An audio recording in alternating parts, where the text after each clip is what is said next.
Not yet.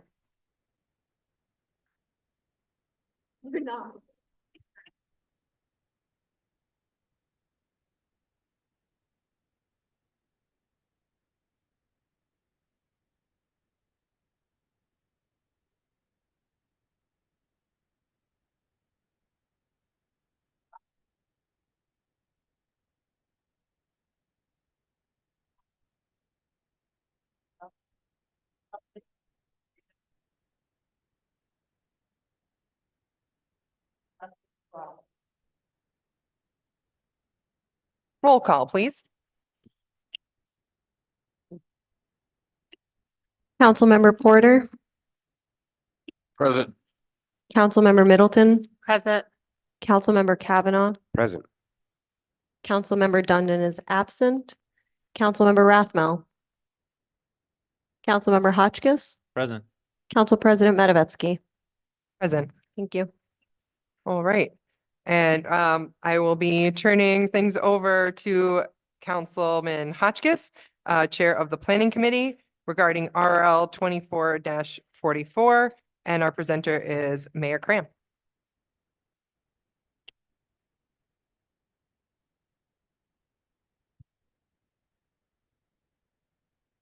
So this is RL 24-44, an ordinance to amend the 2024 budget for the demolition of a fire damaged property at 17 William Street. Do you want to give us an overview and a background of this? Sure. So essentially, and it's actually fitting, given last week's fire, to kind of just come down to city council and talk a little bit about what happens when a fire goes through a property and it severely damages the property. You know, what can the city expect, and what kind of we do? So essentially, when a fire happens and the fire damages more than 50% of the property, as determined by the fire marshal, the city can come through and do a demolition of the property following due process. So certainly we want to afford the property owner the ability to file an insurance claim, have them take care of the property that's been severely damaged. But a lot of times in these vacant or abandoned buildings, there's not insurance or of any kind. And it's really incumbent on the city to take action following a hearing or an ability for the property owner to cure the issue, to actually move through and demolish the property. This example on William Street was actually subject to 2 fires. Driving by it, it's an immediate kind of issue for the neighborhood, but it's a structure that is standing, that can withstand wind, rain, etc. It's just so severely damaged that it becomes a neighborhood eyesore and also danger to the neighborhood. So that's what happened in this case. And essentially what we do in these cases is, you'll see attached a demolition bid form we received from Gora Construction. We're essentially raising the expense of the price of the demolition with a subsequent raise in expected revenue by placing a lien on the property. So while we have to incur the cost, certainly we don't just want taxpayers to eat it, if not, if possible. So we attach a lien to the property, and either there's insurance proceeds that go to pay for it, or it can be rolled into taxes. There's actually a Court of Appeals decision within the last couple of years that related to municipalities' ability to apply demolition costs as part of the tax roll. So that's what's happening with this specific resolution.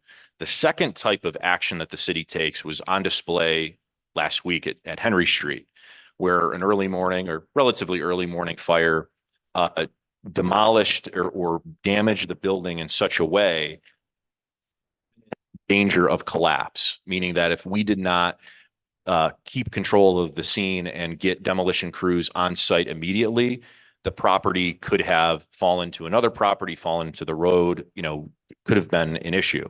So in that case, we do an emergency demolition.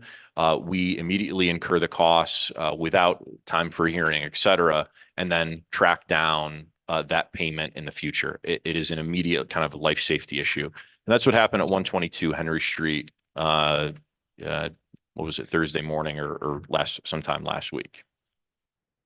It's kind of a broad overview. So if you see these come down, typically Grace Doherty in our office takes care of them. That's what essentially we are doing with raising expenses and raising expected revenues as well. So is 17 William Street, were we the owner of this when the fire happened, or was it a private owner? Private owner. Okay. And do you have any more information about like, it says that there was multiple fires here and they're about a year apart. Any information about those? Any other information? The most recent one was, I believe, late last year. Again, between 50 and 60% damaged, the property. And this was subject to actually a hearing that took place last week, where an independent sort of fire expert, I believe they were fire marshal in a neighboring municipality, made the decision that it needed to be demolished. That's how the process worked. Okay. I'm also curious if there was any other bidders for the demolition. So typically, this is the bid form that code sends out to our two local bidder or two local contractors. There's GORC and there's LCP. I wasn't aware that there was any other bids that we received. Certainly, when we go for demolition on city-owned properties as part of like blight reduction, we don't do it in this bid form. It is the formal bid process, including asbestos pre-demolition screenings that are done to determine what level of remediation is required for that demo.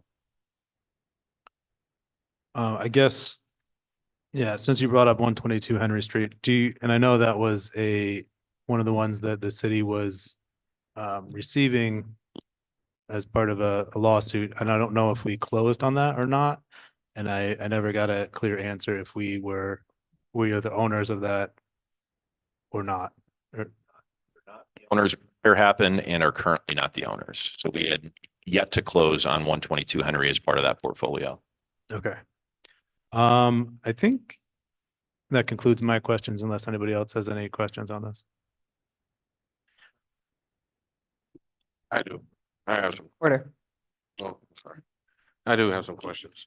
Do you know who owned the property at that time? It was privately owned. I don't know the owner's name off the top of my head. Okay, did anybody I know you mentioned about you try to leave it so that they are able to fix it.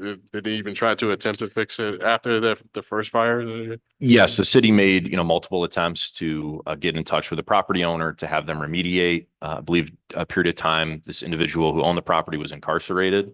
So getting contact was difficult, but we worked through our attorney's office to make sure that due process was followed and every available opportunity for the homeowner to remediate this was done prior to the city taking action.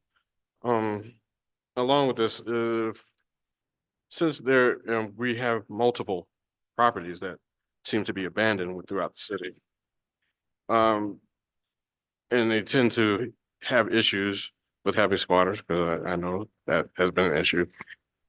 My thing is, when you have these properties that are owned by privately owned, is there a way that they ever thought about trying to penalize them for leaving property just like that?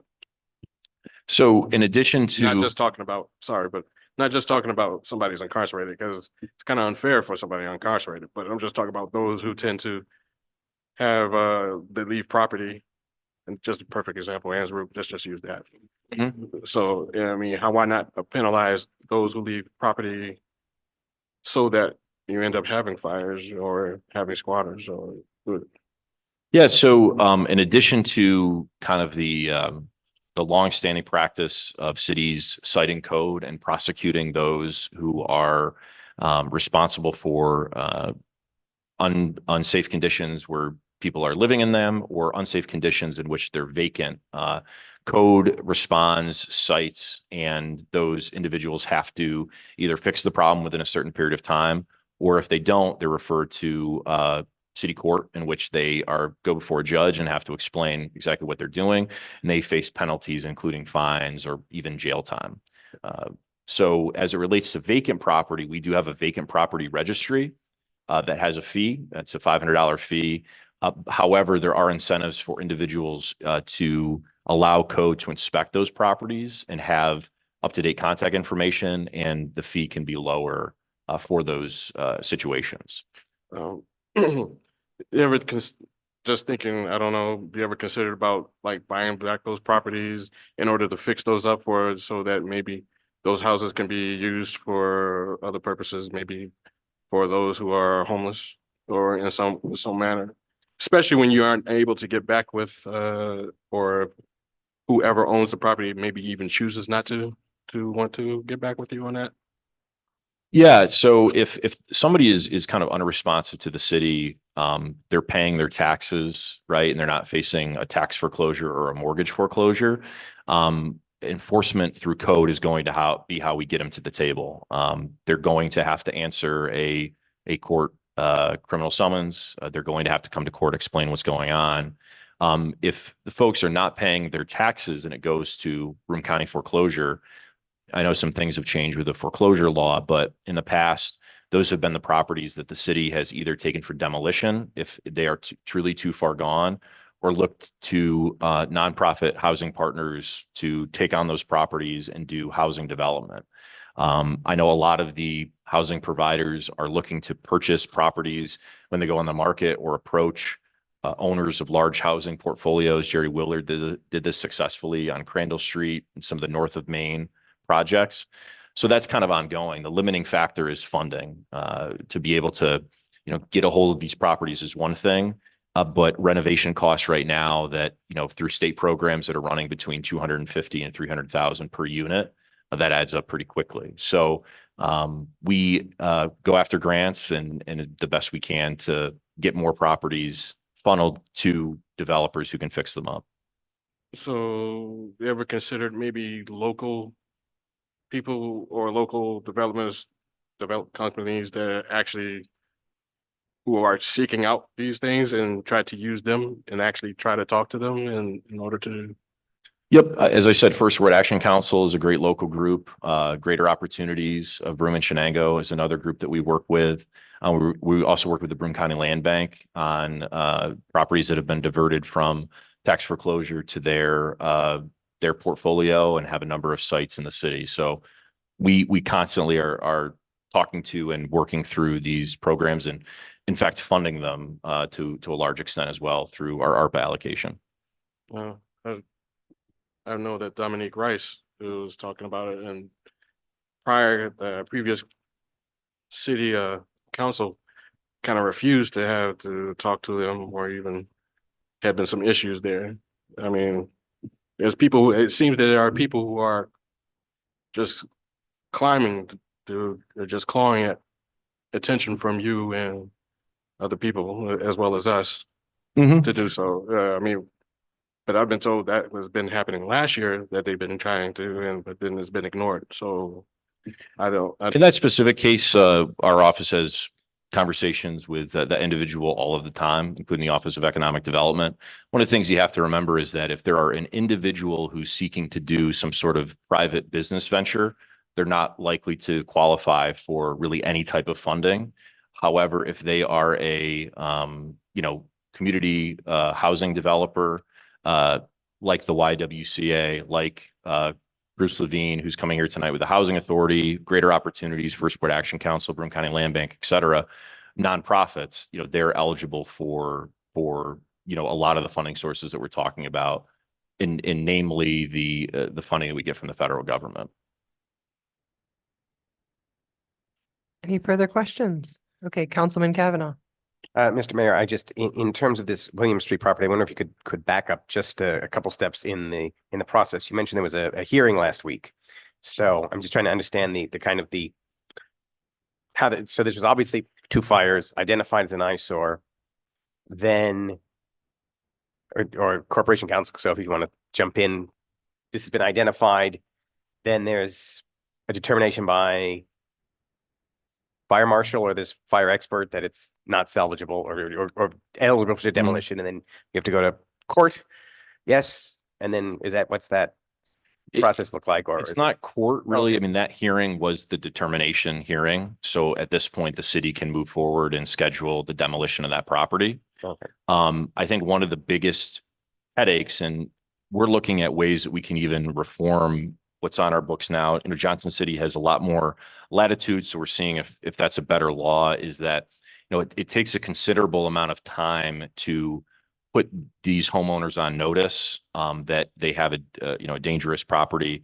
And it's this, cases like 122 Henry Street are very straightforward. There's an immediate and imminent public safety danger. We need a demolition crew on site within, a few hours versus buildings heavily damaged. It's an eyesore, but it's structurally not going to blow over. Doesn't mean that it's not a danger to the neighborhood. Doesn't mean it's not an eyesore. But it requires that longer due process in which we've utilized even outside counsel to help out on. And so, and then cost wise, I mean, in this particular case, do you have any idea if there's any or has been any insurance payouts? And is there any opportunity to attach this cost to either the individual property owner or another property, or it's just gets attached to this, which will probably end up just being a vacant lot that might end up in the side lot program one of these days? Yeah, we certainly will attach it as a lien to the property. We are made whole on those liens as it relates to Broome County. So if we have water bills that roll, et cetera. So we're usually in a pretty good standpoint there, but certainly we always try to see if there's insurance money to go after. And the best way is if the property owner takes care of it without our intervention. But the type of cases that come to me and come to this body will be the tough ones. Thank you. Are there any other questions? No. Are there any other like properties that are in this situation that we're going to be seeing soon, or that are? Because obviously there's been a number of fires. There's lots of vacant properties that have been problematic for a long time. Is there? Not off the top of my head. Grace Doherty may have some off the top of her head when she comes down, but this was the thorn in our side basically for some time. And I guess what's the criteria for prioritizing this property for, I mean, obviously there are vacant properties in probably all of our districts that people are very upset about that look quite unsafe. There's one that I'm thinking of, it's on Sheldon, that, it's all warped, everything's, it looks like it could fall down, right? This one's different because it was specifically fire damaged. Okay.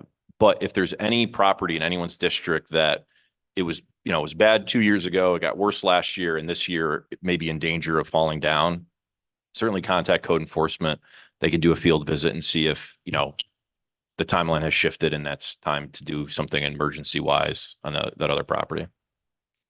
Thank you. Oh, I'm sorry. I just had a question. It just made me think about something. So in my district, most of the homes are very nice. We live in the same district. They're very, very nice. But there is a house where it's kind of like that, abandoned, but there's still someone living in it. Do we have like a something like this? Would the city come and take over that? Or would you just let the person continue to live in a house that's kind of, it's burnt down and they're still living? Would the city act on that, or? So, as it relates to someone, trespassing on a property that they shouldn't be in, there are ways that the city can take action on that. But if we have instances sometimes where code enforcement will actually condemn a property as unfit for human habitation, and the homeowner continues to live in that property because there's nothing, all the city is saying is that we are condemning this. It is unfit for human habitation, and that person is taking it on themselves to continue to live in it against the wishes. But there's nothing that allows us to remove a person from that property legally. Okay, thank you. All right. Thank you. And with that, we will move on to RL 24-40 with our presenter, Chief Sikorsky. And I'm turning things over to Councilman Porter, Chair of the Employees Committee. So just to confirm, we weren't able to switch some things around. Was there a switch? Oh. Well, can we do this one and then we can Sure. maybe Sure. we'll Yeah. No huddle up problem. and I'm here. figure it, sorry. Well,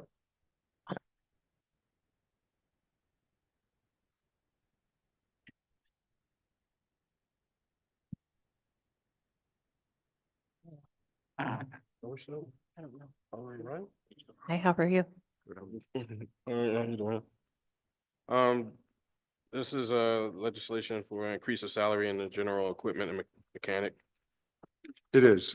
We've been up without a mechanic for several months. We're basically in a crisis situation. The DPW is down mechanics.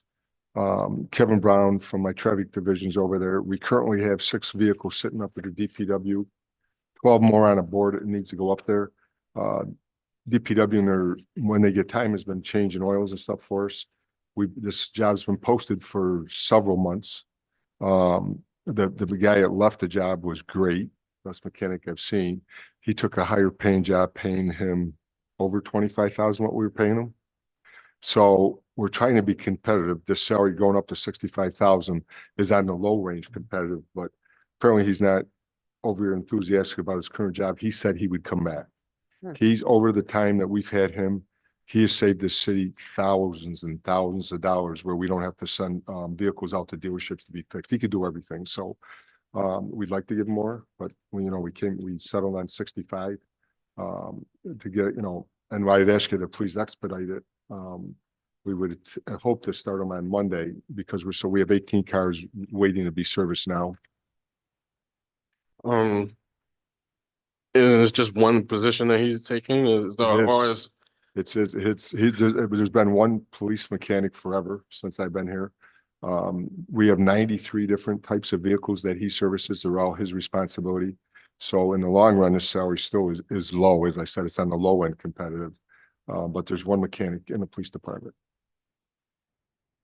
is ever considered maybe having I'm just thinking maybe two mechanics or maybe. Councilman Porter, can you speak a little closer to the sorry. mic? I'm having trouble hearing you. I'm sorry, what I was saying is basically, could it also be good to also have a competitive aspect of looking to having maybe more than just one mechanic? I would love that, but we're having trouble filling one job. So if I could get 2, that'd be great. Because we do have a lot of vehicles and DPW's got all their vehicles. So, and they're short at least one mechanic. It might be 2. So it's difficult. Yeah, I'd love to have 2. I don't have any more questions. I don't have any. Straightforward. Okay. If you could expedite it, please, I appreciate it. Does All anybody right. else have any? Is there anyone else who has questions? I think we're gonna move the. Well, I would just, Oh, go for it. so you're confident there will be money in the budget to sustain the salary going forward? Yes. Sounds like it. Yeah. And this is sort of a technicality. We're moving money from one line to another.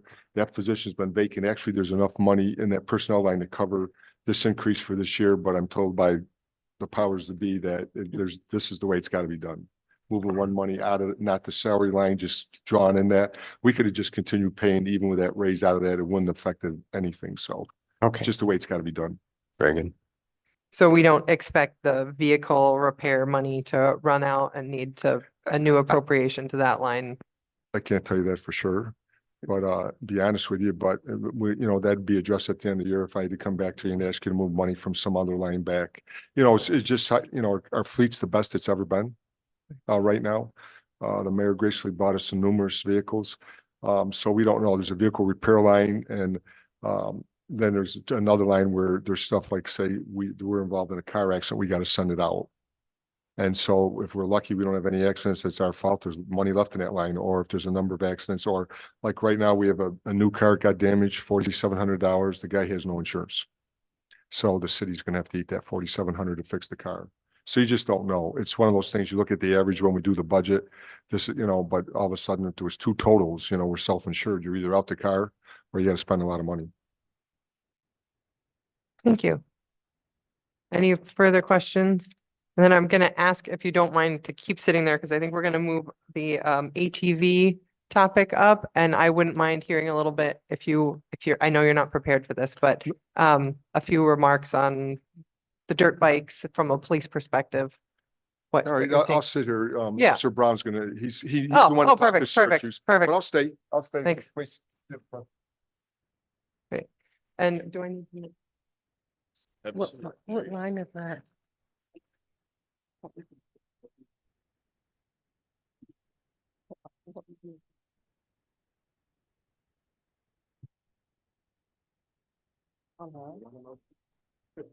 Yeah.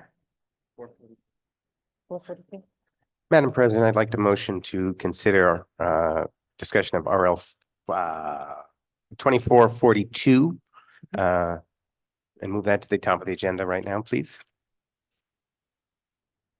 Second, I second. thank you, thank you. All right. All in favor? Aye. Aye.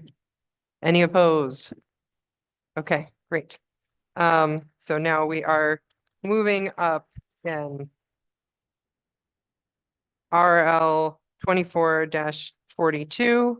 And I'm handing things over to Councilwoman Middleton, who is Chair of the Municipal and Public Affairs Committee.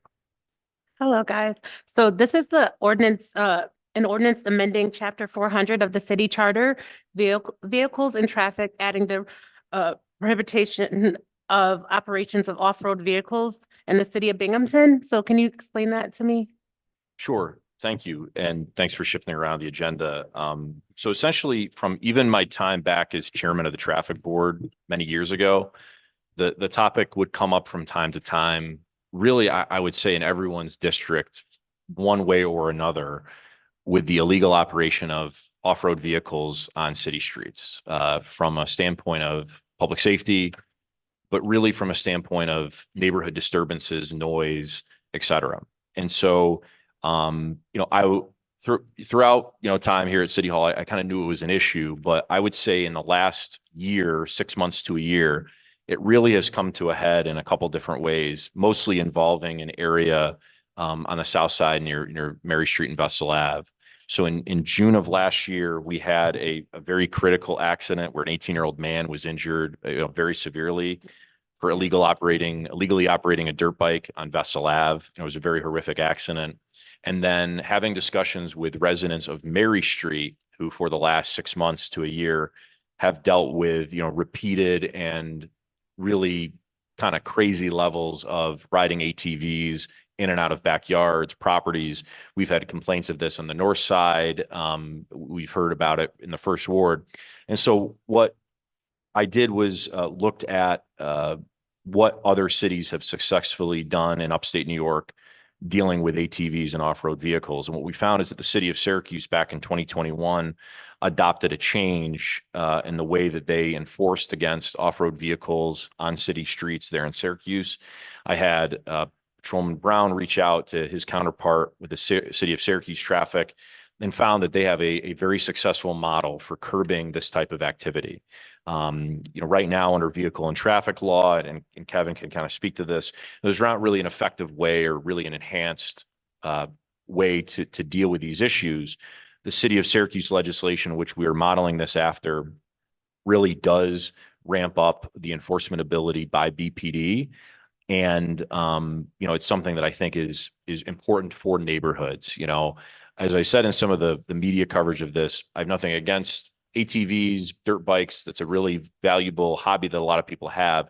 They're just not supposed to be ridden on city streets. They're dangerous for the people that are doing it. It's really disruptive for the neighborhoods that people are doing it in. And this is another quality of life piece of legislation that I think we can advance.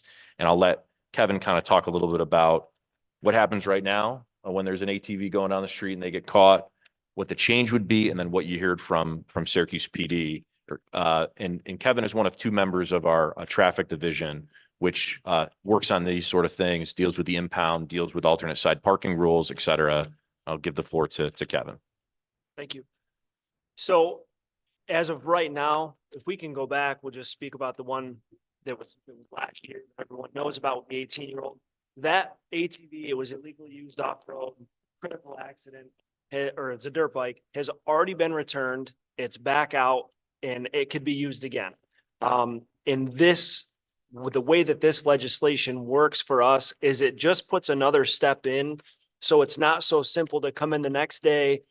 We have an impound fee that goes up daily. Every day that it's impounded, it's $50 a day from the day it hits until the day it's returned. This legislation would put a minimum, or it's for them to get the bike back or the ATV, it's a $2,000 minimum fee for them to retrieve that motorcycle or the ATV. When I spoke with the officers in Syracuse, they've done over 100 of these. I don't want to call them repossessions, but they've taken in over 100 of these off-road vehicles.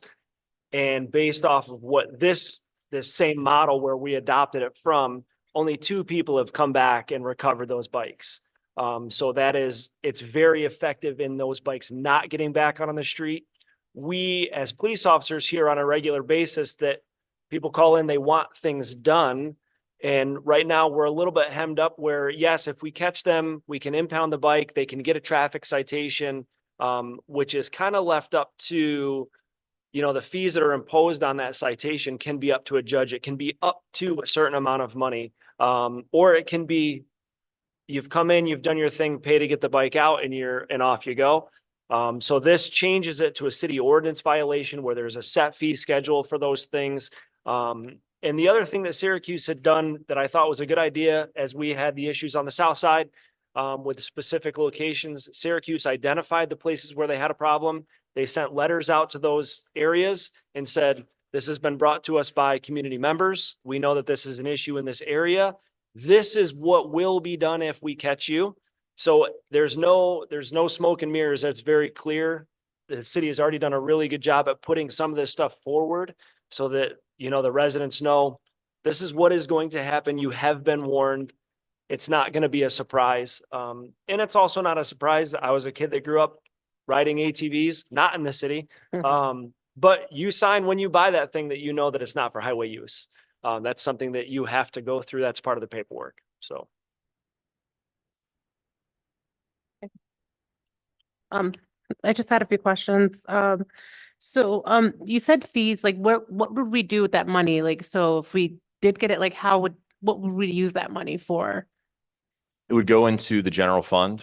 So it would be fees paid in the early lines of the budget book. There are the revenue lines. So I think police impound fees is one of the lines. It is. Yeah.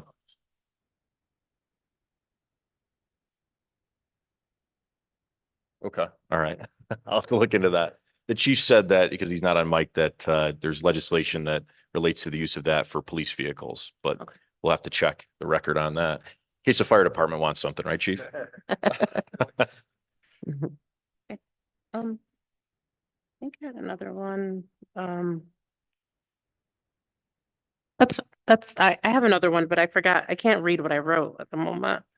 So someone else While pick up. while you think of it, Councilwoman, so this is, I believe, the first time, I'm pretty sure this is the first time Okay. with the new city council that we're going through the local law process. So that's slightly different than, an ordinance resolution. There is set up in the charter a specific process where there's a public hearing that's necessitated as part of that.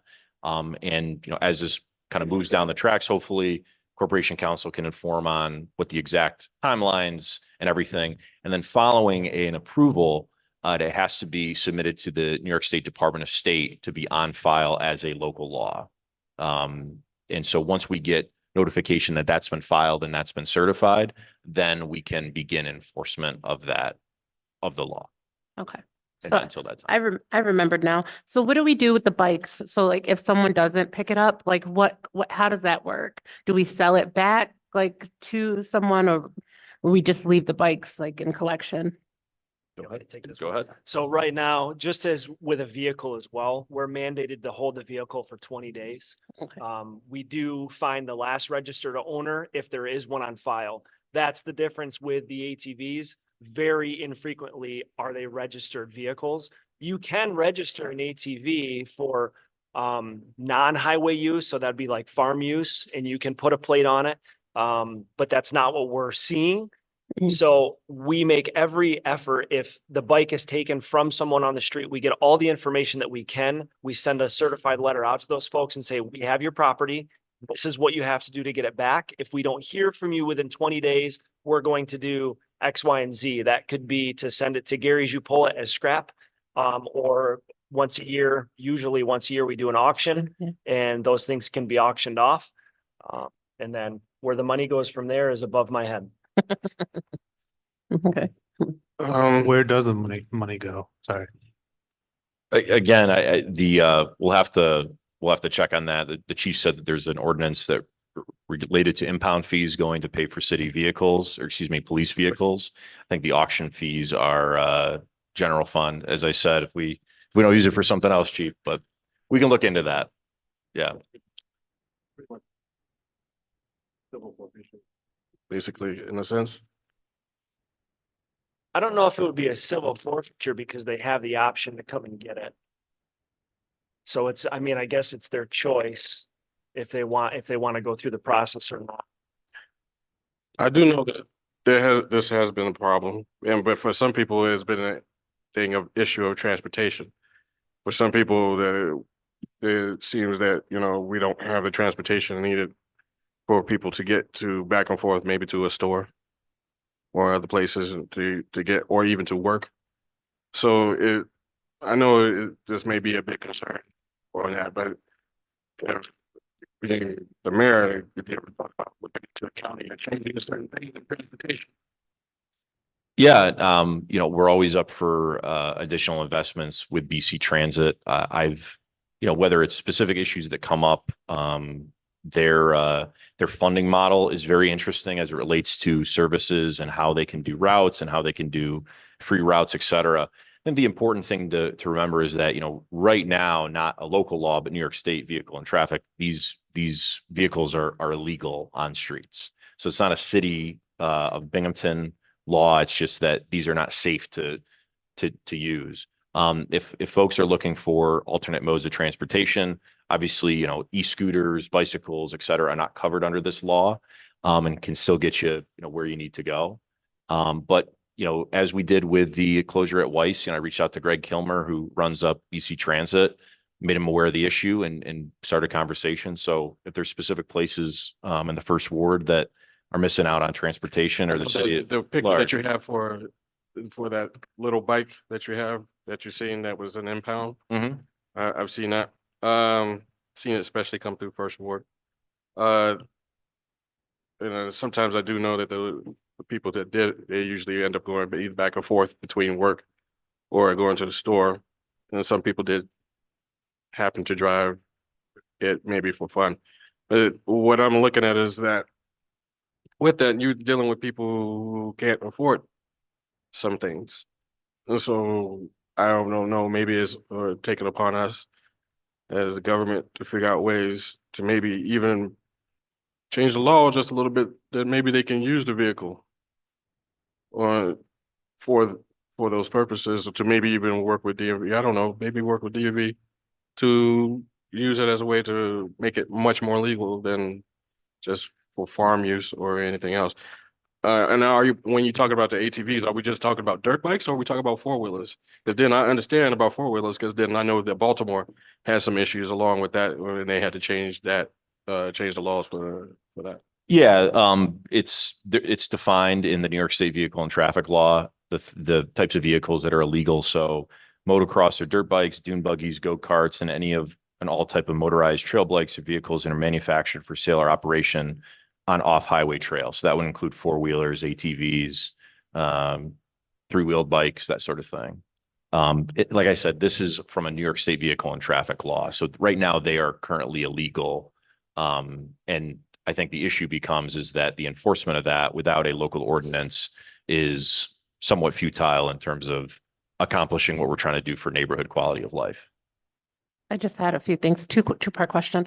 Can you just explain to everyone like the dangers of this? And I know you said about the accident, but just in general, like, you know, like I sound like a grandmother, but you know, it's like a general statement. You're like young kids riding bikes and just that whole synopsis. But can you just explain to everyone kind of like the dangers of the ATVs and the dirt bikes and how this will definitely help? And is there data to show that there is a specific type of rider that rides this, like an age group or, a demographic? Do you have any of that information? I don't have data in terms of that, but Kevin, if you want to talk about the dangers. Yeah, I'll jump on the safety aspect of things. When you talk about these vehicles, the ATVs, whether it be dirt bikes, four-wheelers, go-karts, whatever, especially with these mini bikes, one of the large issues with them is visibility, right? You're sitting lower to the ground. You're on something that's not really meant for an adult. And so you're lower in the view. There's no headlight, there's no tail light, there's no blinkers. There's nothing to present to the general motoring public what your intentions are when you're on the roadway. And then you also have a following issue with that where folks are riding them on the sidewalk and they're operating them at a speed that's not really consistent with a bicycle.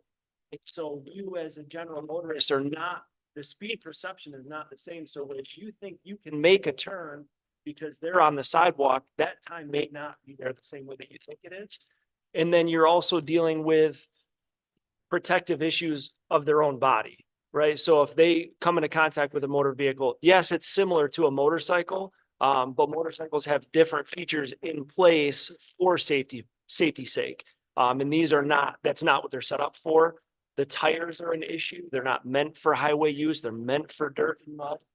So that creates an issue with handling for the vehicle, and not everybody is versed in how to properly handle the vehicle. So they go out there, they know that it can go fast, and they do it.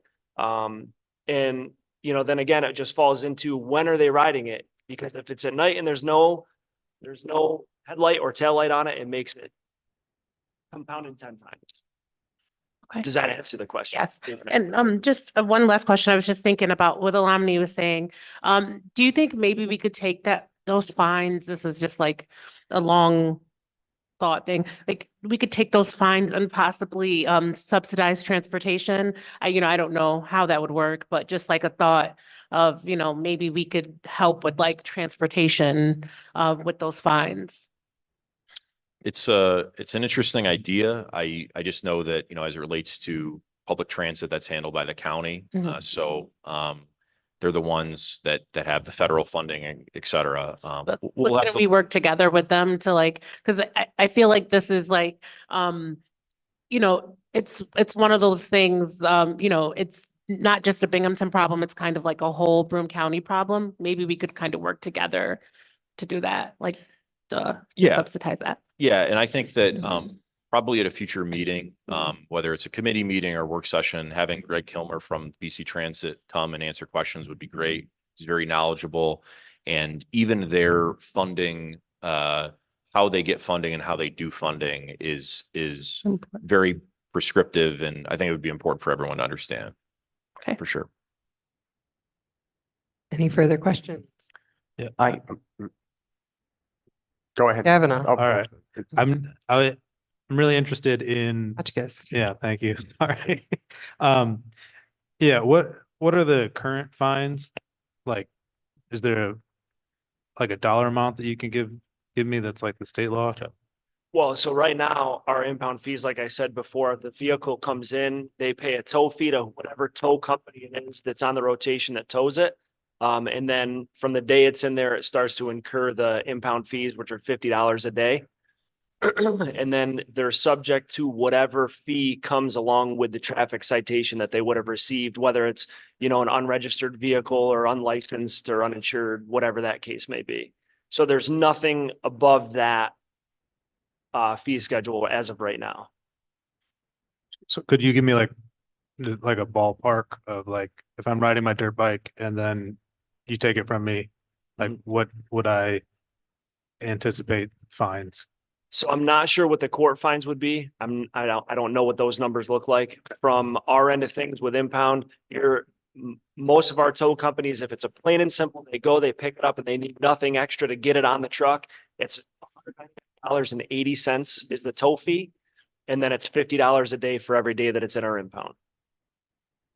Then my other question was, I think it'd be useful in understanding this if we have maybe like going back 2 or 3 years, how many vehicles have been impounded and who the person was that it was impounded from. Because if we're talking like, is this primarily a youth issue, or is there a broader spectrum of people that are using these vehicles? I think that would be helpful. So we don't keep record specifically of vehicle by class. We do have record of impounds per year, but not motorcycles, trucks, cars, and so forth. Nor do we keep a running tally on what the age group of people were. Thank you. Councilman Kavanaugh. That was along my sort of line of questioning. You don't have a, as kind of a approach to legislating, I don't like to put hats on hats, so to speak. So I'm trying to, again, to Councilman Hotchkiss's question, like, do we have an idea of how many citations for this have been given out in the last year? How many? For the ATV usage, Yes, in I general. don't know that number off the top of my head. We can certainly research it, but I don't have that number. I mean, I would like to know. I'd ask because we have some history in Binghamton, I think, of creating laws to deal with very, very specific issues. And then they're on the books and they're elaborate. The noise ordinance comes to mind right now, which involves decibel meters and this and that and the other thing. And then there they sit. This does not strike me as that case, probably. This sounds like a very different case, but just in general, I'd like to know how the toolbox is being used now before you have this new tool. And I've almost been hit by one of these things. I don't like them. They're extremely annoying and dangerous. But it is, I mean, you're essentially the fee schedule that's being proposed, I'm sure is very effective, as Syracuse knows, because the fee schedule to redeem one of these things is more than the retail price of some of these new. And if you go on eBay, you can buy them for $300 or $400. So it's not technically a civil forfeiture, but you're effectively taking property that's not going to get returned. And could be the necessary consequence of doing this highly dangerous activity. But I'm also curious, so say you got stopped with an unlicensed vehicle, what does that's that same $200 and $50 a day? So it might be easier to get your unlicensed vehicle out of impound than one of these dirt bikes. Yep. Which again, there's a very big difference there because one of them would be a road legal vehicle and one is not. So I think we need to confront the fact that we're seizing something and basically it'll be off the street, it'll be done, it'll be gone. So I think for the most part, you answered your own question. But I do think that in this instance, it gives us something to present to the public that is enough for them to stop for a moment and look at it and think about the decision that they are about to make. And is it worth what they're about to do? And I think that that's really important when you're talking about putting something forward, because if you put something forward that's kind of sugar coated, why am I going to change what I'm doing? There's no reason. And I think that this changes that. I think perhaps the public notification that you mentioned also is probably an important component of making this an effective Sure. off the bat. And one other point. There are some commercial landscaping companies that now use ATVs with plows to clear small parking lots and sidewalks. Mhm. Is that something we would have to write? And they're not really operating on the street, but they are plowing sidewalks with them. Would we have to write an exception in, or just I think, let it go by common sense, or? yeah, I think that'd be, discretion of a responding officer, and, if they're being used on private property for a specific commercial use, they're also probably licensed and insured and everything else. So this would really apply to on the streets and public spaces. I do. Okay, Councilwoman Rathmel. Thank you. Has Syracuse produced any analysis of whether the ordinance, since its implementation, has represented a disproportionate impact on low-income households or Black and brown households? That I don't know. I can reach out to my contact in Syracuse and see what they have put together. This, generally speaking, operates much in the same way that like our community response team does, which is members of the community call in, they report an ongoing issue, and they kind of flood that immediate issue and try to eradicate the problem wherever it is. It's one of those things that the city provides it for them. It's brought to their attention and they go to those areas. And so I don't know if they've put a study together to see where those numbers are. I can certainly ask. Yeah. Any further questions? Yes, I do have a question. Councilman Porter. You mentioned about certain features that have to be placed on vehicles and certain vehicles that they have. Could there be a way that once you impound it and the person tends to want to bring it back, that they have to have some kind of promise or some kind of notification to me if they want to drive it on the street? They have to make it a certain features that they would be to make it legal. These vehicles are already illegal under state law. So But- it's not that they're illegal because they don't have a headlight or don't have a tail light. They're illegal because they're not licensed. But he just mentioned that there's certain features he mentioned tires. He mentioned because of the handling. He mentioned lights because of the maybe even the fact of those certain features. Understanding the small bikes, that can be an issue of vision. And I do understand that, but some people that do, and I have seen actual dirt bikes on the road that they do have headlights. They do have controlling. You are able to visual. So when we see people with that or those things, we're going to penalize them just as well, right? So the vehicles that are road legal, it's not based on our city or our ordinance. That's New York That's State. New York State. That's New York State DOT. And so when a vehicle is put out into production and put out for sale, it is marketed whether it's road legal or not. So there are full-size dirt bikes and we do see them on the street and they do have all the necessary features, headlights, turn signals, brake lights. They have to pass New York State inspection, but that vehicle is sold for highway use. So these vehicles that we're talking about are being sold not for highway use. They're not approved by New York State DOT to be registered and insured for highway use.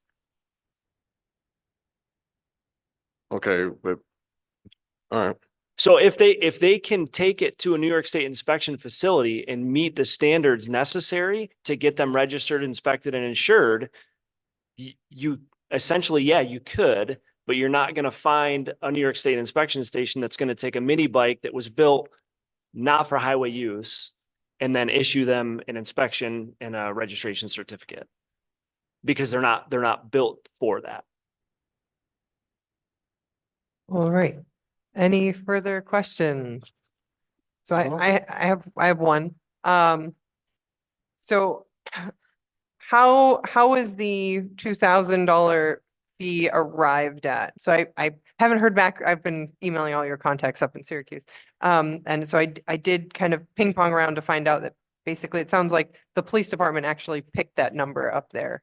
Because I spoke to their legal department, I spoke to one of the city councilmen involved in it, and everyone kind of passed me around, and I got back to the police department. But I didn't get the formula from them yet. I don't know if you've put any thought into our local number or whether that was just like copy paste from the Syracuse legislation. Copy paste. Copy paste. So I will continue. I'll continue to see if I can get info on how they determine that number as opposed to 1,000 or 3,000 or. Right. Any other? Councilman Hotchkiss. Yeah, this is the last one. So I think it'd be great if there's all these like punitive measures to address this type of issue, but if there was like a different thing, or we took a different approach where we're just saying, I think most of us can agree that like this is like youth, some of this is like youth recreation. So if we're taking away like some of their recreation, they might engage in other risky behaviors. So I believe it'd be great if there was a way that we're allowing or promoting them to do this in a legal way, whether it's like we start a youth club where they load up 10 of their vehicles and they go to like Whitney Point and they run around the dirt track, and then that's where you can do it safely. So we're not just like only doing punitive things, like that's a semi-healthy and safe thing to be going to engage with. So I'm just throwing that out there. I think it'd be great if there was like a carrot on the stick and not just the punitive measure. So one of the things that I can talk to is we have the police athletic league camp in Kirkwood that has hundreds of acres and trails and different things. I'm wondering if maybe they could add a component during those yearly camps that have some sort of safety, off-road vehicles, that type of thing. But that is available, and that's actually run through police volunteers as well. Thank you. All right. Thank you so much for coming down, and we'll be following up relating to getting some information on analysis and data on the issue. Thank you. All right, returning to our regularly scheduled program here. Our next speaker is Bruce Levine, 3D Development / Binghamton Housing Authority. And I'll be turning things over to Councilman Kavanaugh, Chair of the Finance Committee for RL 24-32. Welcome. Thank you. Bit of a trip, so extra welcome. Thank you. All right, so this is part of a package of legislation that is going to be dealing with the renovation of the Saratoga housing, public housing development, and its transfer from the traditional funding model to a RAD conversion model, yes. And Mr. Levine is a component of the team that gets pulled together to take on that conversion. And I will let him rip and go. Thank you, Councilman. So pretend some of us know nothing. Yeah, that's, I'm happy to. I'll start from the very beginning. So my name is Bruce Levine, and I am the development partner of the Binghamton Housing Authority. I work with housing authorities throughout New York State doing these wholesale renovations of the public housing stock. The Binghamton Housing Authority is undertaking a multi-year, multi-phase redevelopment of its housing. And we're starting with Saratoga Heights. There's 101 units up there. And the plan is going to be to totally renovate it, to remove any environmental hazards, improve handicap accessibility, eliminate fossil fuels. We're going to a high efficiency electric heat pump system to lower our carbon footprint and overall modernize the development, including all of the underground infrastructure that over the years has been failing. Now, we do that through a program called RAD, which is Rental Assistance Demonstration. It's a program HUD rolled out a bunch of years ago to enable housing authorities to redevelop their housing stock by bringing in private investment. And for the housing authority to avail itself of the private investment, they need to transfer the property from ownership of the housing authority itself to its affiliated not-for-profit. The housing authority is still the owner through its not-for-profit. The housing authority is still the manager, but this enables us to avail ourselves of the low-income housing tax credit program, which brings in private equity through investments made by either banks or insurance companies. The budget for Saratoga Heights alone is approximately $40 million of hard costs and about $65 million overall. So it's a significant investment in that part of the city. Right now, the properties of the housing authority are tax exempt for real property taxes. But the Binghamton Housing Authority makes a voluntary payment to the city. They don't have to, but it's been done for years. Some housing authorities don't, some do.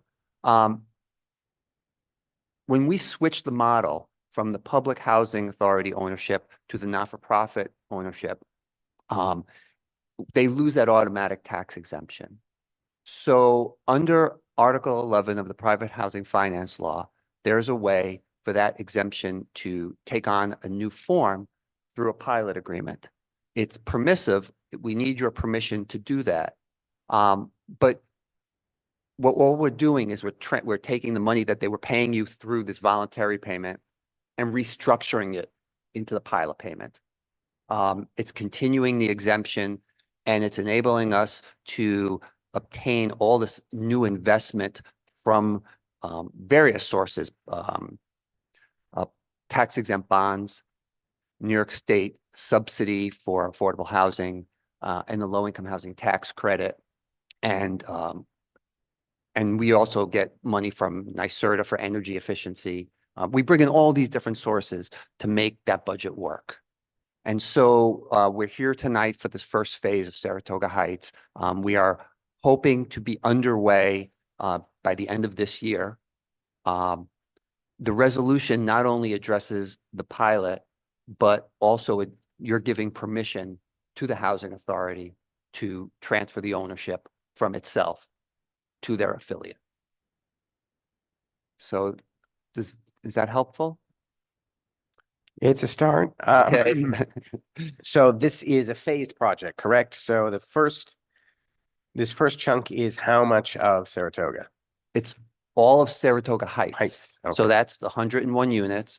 It includes the Cornerstone Medical Health Clinic. What we're doing is we're enlarging the clinic's usable space so that they can offer more primary care services to the community. And then we're moving the units that are in that building to another building where the daycare is exiting. And we're going to basically swap units between buildings. So we'll end up, we have 101 units now, we'll end up with 100 units. The benefit to the tenants are not only are they getting new modernized apartments and a healthier living environment, and we're driving down the energy usage, but they're also getting Section 8. So right now, if somebody was to apply to the Housing Authority for Section 8 rental assistance, they'd be on the list for many years. That's what the swap is. We're swapping public housing subsidy for Section 8 subsidy. And the tenants will then be able, after a number of years, to apply to the Housing Authority and take that subsidy with them if they wanted to leave that. Let's jump a couple of steps, but so the tenants that are displaced during the reconstruction, do they automatically get Section 8 to come back?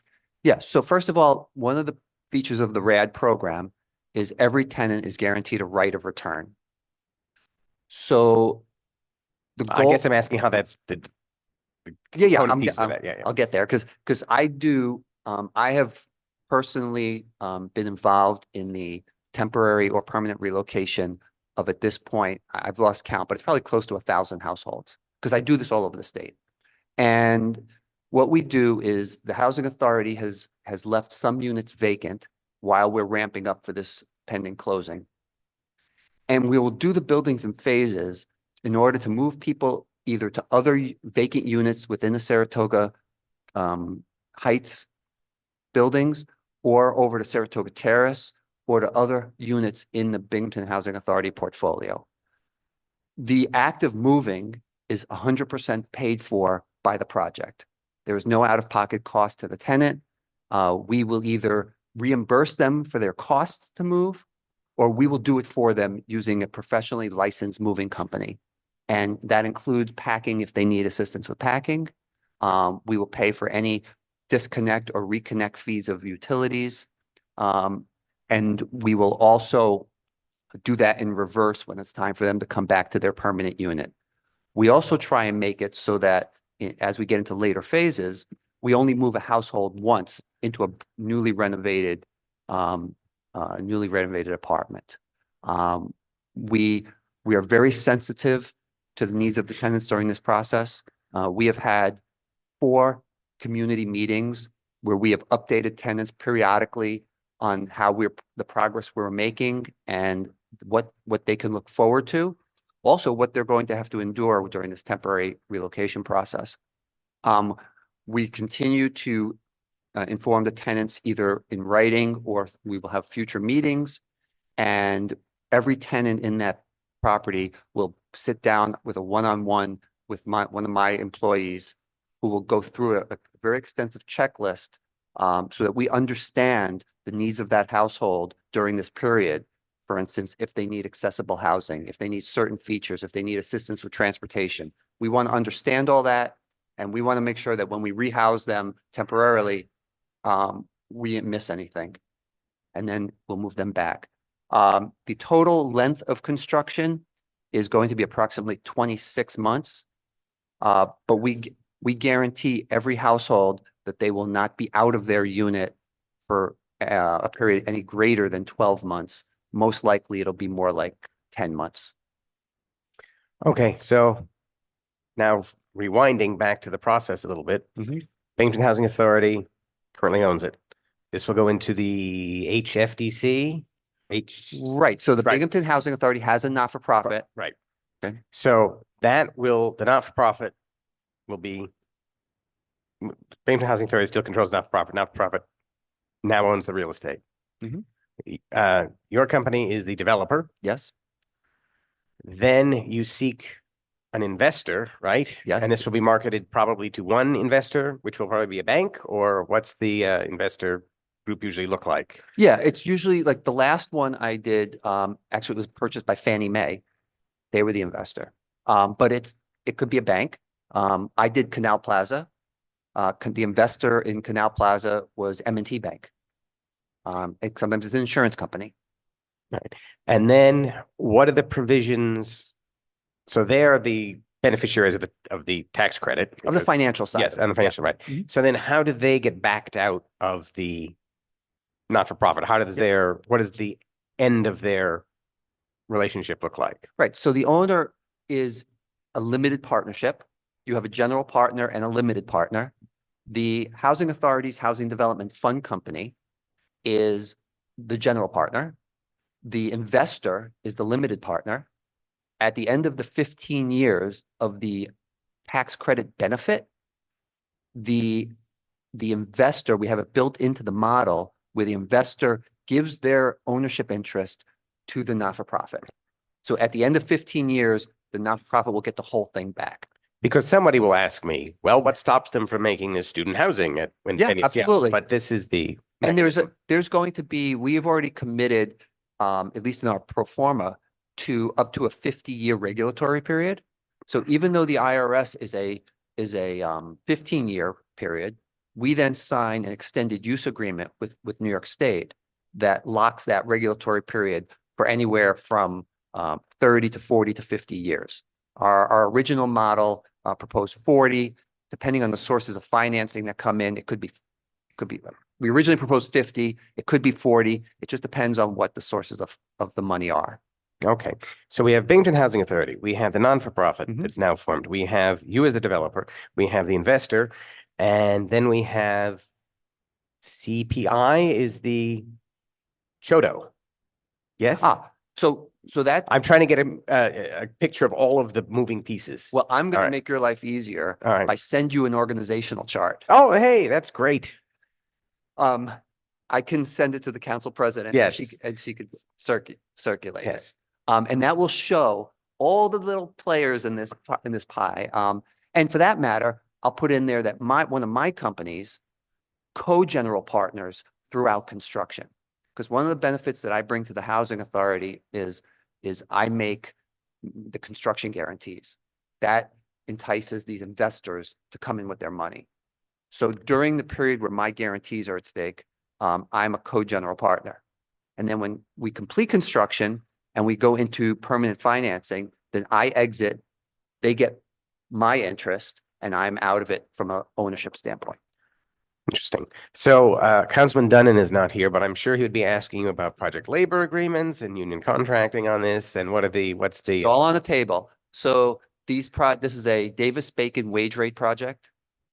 Davis-Bacon is a published wage rate. We get a ruling from the New York State Department of Labor.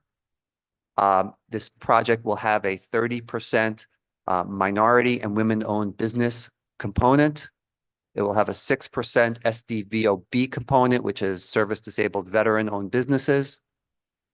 There is a general contractor same general contractor that built Canal Plaza is the general contractor that would do this project, and then they would bid out all the trades. which contract? I don't know. Celia Construction out of Utica. They have done all of my public housing redevelopment. They follow me around. They know the buildings, they know the model. They're very good at it. They lock in their price. It's a thing. So, just playing devil's advocate for a second, Mhm. is there any advantage to maintaining the traditional funding model? No, and I'll explain why. So the traditional public housing funding model relies on subsidy provided to the housing authority. Tenants pay 30% of their income, and the housing authority gets a fixed amount of subsidy to run their operation. If you have a greater proportion of lower income tenants who pay less, the housing authority still gets that same amount of subsidy. They have less to operate on.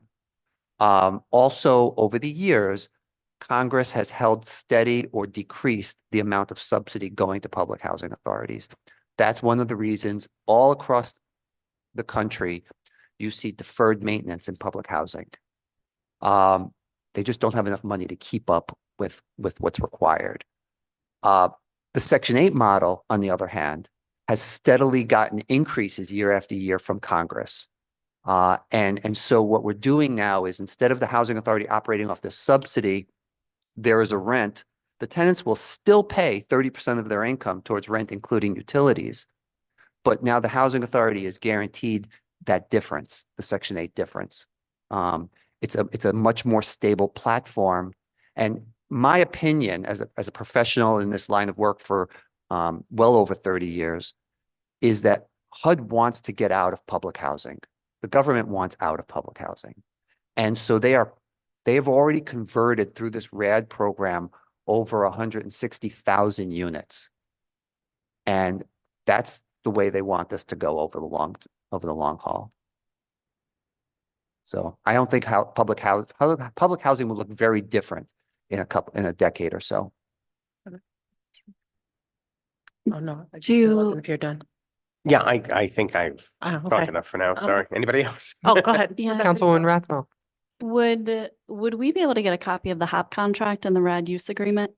Yeah, when it's developed, that's closer to when we actually close. Mhm. But yeah, for sure. Okay. Okay. Councilwoman Middleton. Hi, I have a few questions. Mhm. One, I always want to know, where's the money coming from? So you're saying that your company is gonna essentially kind of act as a,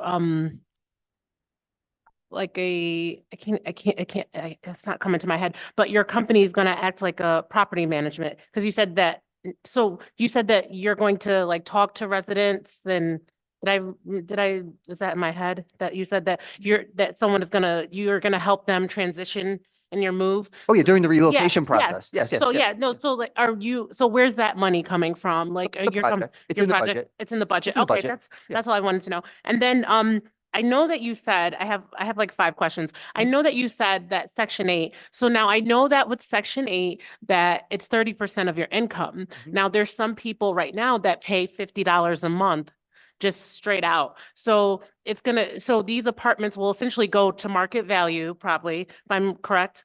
What do you mean by So they're market? not gonna be, right now, someone who lives in Saratoga or Carlisle, they pay just $50 a Uh-huh. month. So now the rent, that's just their $50, and then whoever else covers it. So now the 2-bedroom might be $1,000, Mhm. right? Yeah. So then you guys are Section 8 will only cover 30% of, or, I mean, they would have to still pay or something like that, 30%. Am I right? If they're paying $50 now or $100, whatever they're paying now, Mhm. when that conversion occurs, they'll continue to pay that amount of money. Even though it's a different system? Yeah, so let's say fair market rent at Mhm. Saratoga Heights is for a 2-bedroom. Just Probably 1,000, 199, yeah. all right. 850, So yeah. let's say it's $850, Mm-hmm. and there's a household living there now that pays $150. Mhm. So when this conversion happens, the housing authority will receive a check from HUD for $700 to get them back up to the $850. That's how it's going to work. That household will still pay just $150. Hmm. Now, I think the should- households that it's going to, I'm just gonna jump in because Councilwoman Middleton and I We're at the, we're at Oh the my public gosh, yeah, hearing. yeah, we heard- And so, thank you. yeah, so that's what she's referring to. It sounded like previously there was a system where some people were on a fixed amount of rent and other people were on the 30%. And it seemed like people that are in the fixed amount of rent track right now would no longer have that option and their rent may go up. Oh, you're referring to the, like the minimum $50 payment? Mhm. Oh, can you speak into the Speak microphone?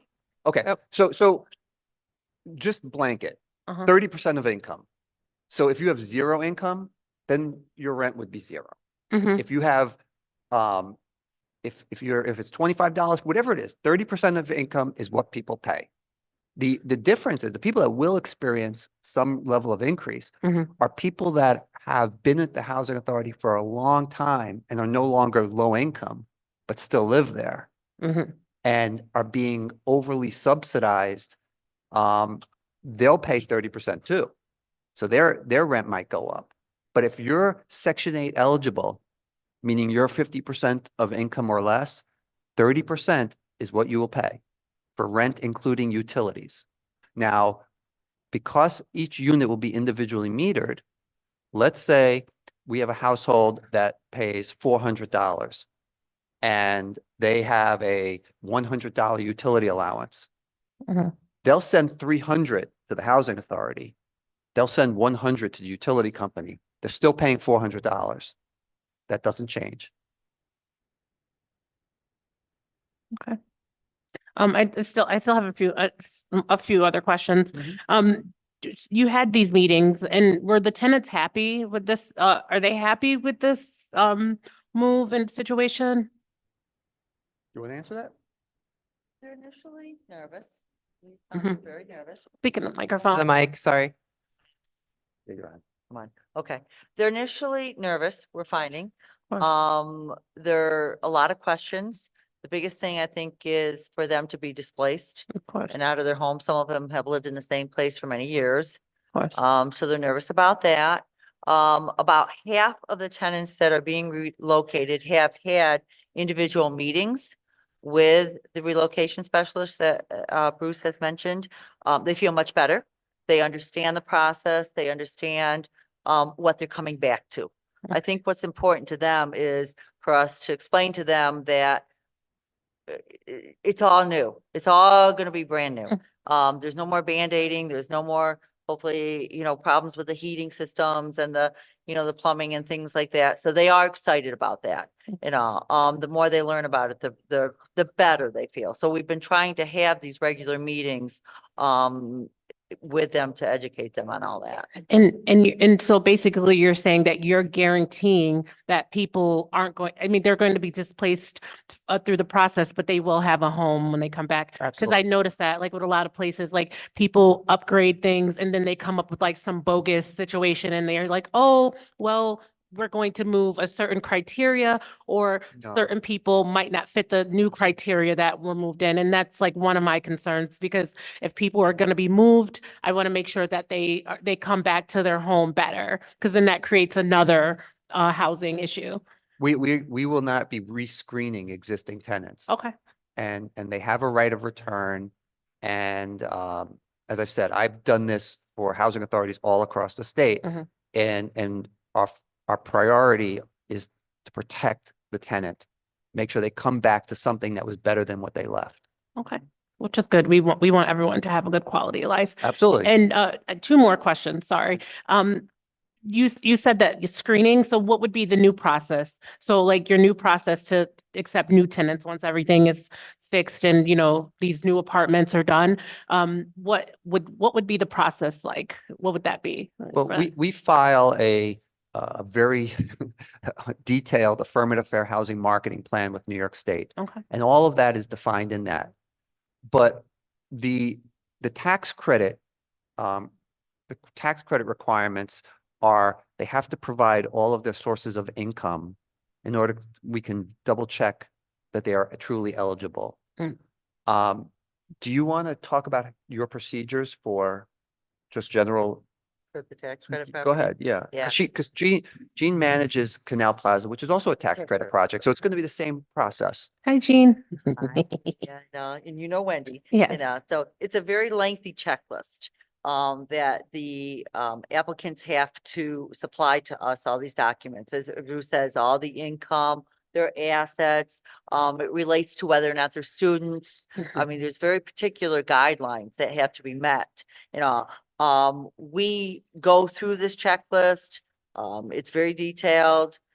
You can't miss a beat when you do this. We actually have a third-party reviewer that we're required to use that certifies after we send everything in that they do meet the qualifications, an income-based qualification to be able to reside in the tax credit property. That's you know, what we go through at Canal Plaza would be very similar that what we'll be doing, everything. So once this comes back and it takes a while. I mean, it takes a while to get the paperwork in, to get it reviewed, to get it back. They turn it around, and then it is a lengthy process for a lot of forms that they also have to sign for that. So there's a lot of paperwork. There is everything, but once and actually in order to do this, the staff are tax credit certified. You know, I'm actually putting 6 of my staff through this training. They're all looking forward to it within the next couple of weeks. So we can start this process so they're well aware of it, because it is different than being a tenant at a housing authority, you know, so it will be a little bit different.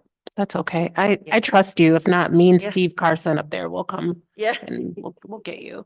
And just one last thing, for do you plan on doing like a satisfaction survey or something, just like, you know, to see like how it would go for like the next process? Because I know you said this is like phase 1, so I know, you know, you're gonna do Carlisle and then the other place, I think, when me and Hadassah and Nate met. So do you plan on doing like a survey, or, you know, just to see how it would work, you know, in the next process? Because like that's how I learn, you know, hey, how'd that work out? And then we go, you know, to the next phase. The tenants have all along been able to provide any feedback, any questions. Part of this is we have to report to HUD through all Yeah. of this. And in the reporting process is the questions, the meetings, the concerns of the tenants. You know, we are still, you know, we have to report everything to HUD. So they're involved in this process all along. And part of that is their expectation that we include the tenants in all this, and everything. So, Yeah, we've given the tenants multiple avenues on how to submit comments and questions to us. And everybody who has gotten a response. Okay. And then we've put those all together, and we've submitted them to HUD along with all the materials that we've prepared. In fact, when we send out notices to the tenants, they receive them in Spanish as well as in Kurdish. So we're making sure that everyone who is there has been informed in a way they can understand it. Thank you. Porter. Yes. What I'm thinking is, what is, since the RAD it'd be part of the RAD program and the investors will be investing into this property. What is it that protects the citizens from the investors? My reason is because in 93, 94, in Newport News Housing Development, they did something similar to this. People ended up fixing and displacing certain people and trying to fix it up. Ended up that the investors ended up getting bought out by Donald Trump, only to knock down all of the homes, all of the housing, displacing everyone, at least about 100 to 200 families. Yeah, so I So can't.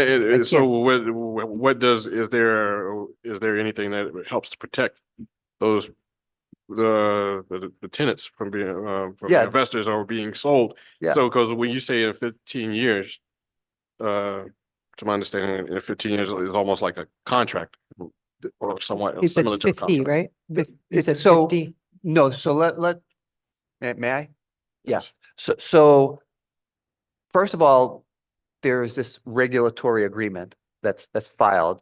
And this regulatory agreement defines everything that we've represented to New York State, as well as what I'm representing to you this evening. And it locks the project in first to a 15-year initial tax credit compliance period. Now that initial period is regulated by the IRS because we're talking about housing, but the tax credit program is really a tax program. So the IRS has control over it. And if New York State was to come in and see that we are, or the housing authority is not doing something it's supposed to do, they actually send notice to the IRS, who has administrative functions here. At the end of the 15-year period, when the investors no longer have the IRS to be concerned about, because they've already gotten their investment. Because it's even though it's a 15-year tax credit, they get it accelerated in 10 years, but they have to stay in for 15. So at the end of the 15, they've gotten their financial benefit. They then give their interest back to the housing authority. The regulatory agreement extends out through it's called an extended use agreement.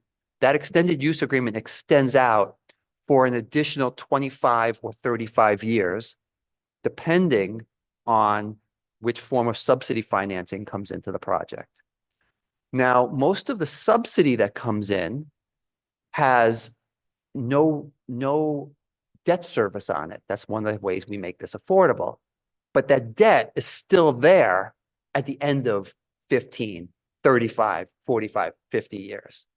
So New York State has that control over the project in perpetuity. Also, the Binghamton Housing Authority, as well as HUD, retain control over how that housing is used throughout this program, throughout the RAD conversion process. So nothing could change with the housing without it both being approved by HUD and the Housing Authority. Also, the investors, as limited partners, what they can do and not do is extremely limited because there's a veil between the two parties. A limited partner can't act like a general partner. If they do, they lose their protections for the investment.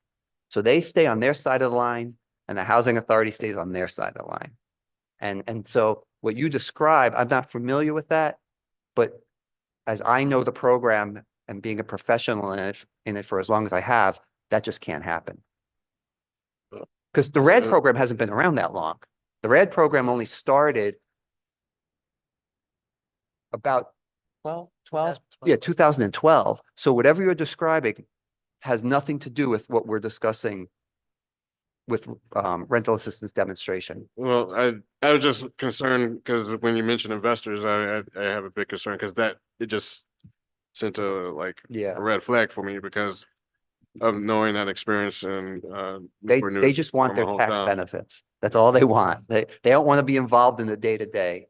Well, that was the whole thing was that with the investors, I don't know, like you said, the program didn't exist. Yeah. So I didn't know about this program, but involving the investors with the housing and Newport News, they ended up trying to invest in making and remodeling and realized they were losing on that. And then when the former president decided to come in and try to put in a casino, they was greatly happy to replace everyone and to do it. And to this day, there is no casino in that area. That's where I was actually born and raised. I was born in those in that housing, around that housing. So and there's still vacant. There's nothing there. So it is just so that's why it ended up a red flag for me.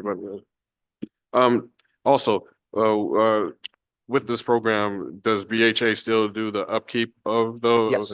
Okay. Yeah, and all the employees of BHA still are in the same capacity. It's just that now instead of Binghamton Housing Authority being compensated through a subsidy, they're compensated through a management fee.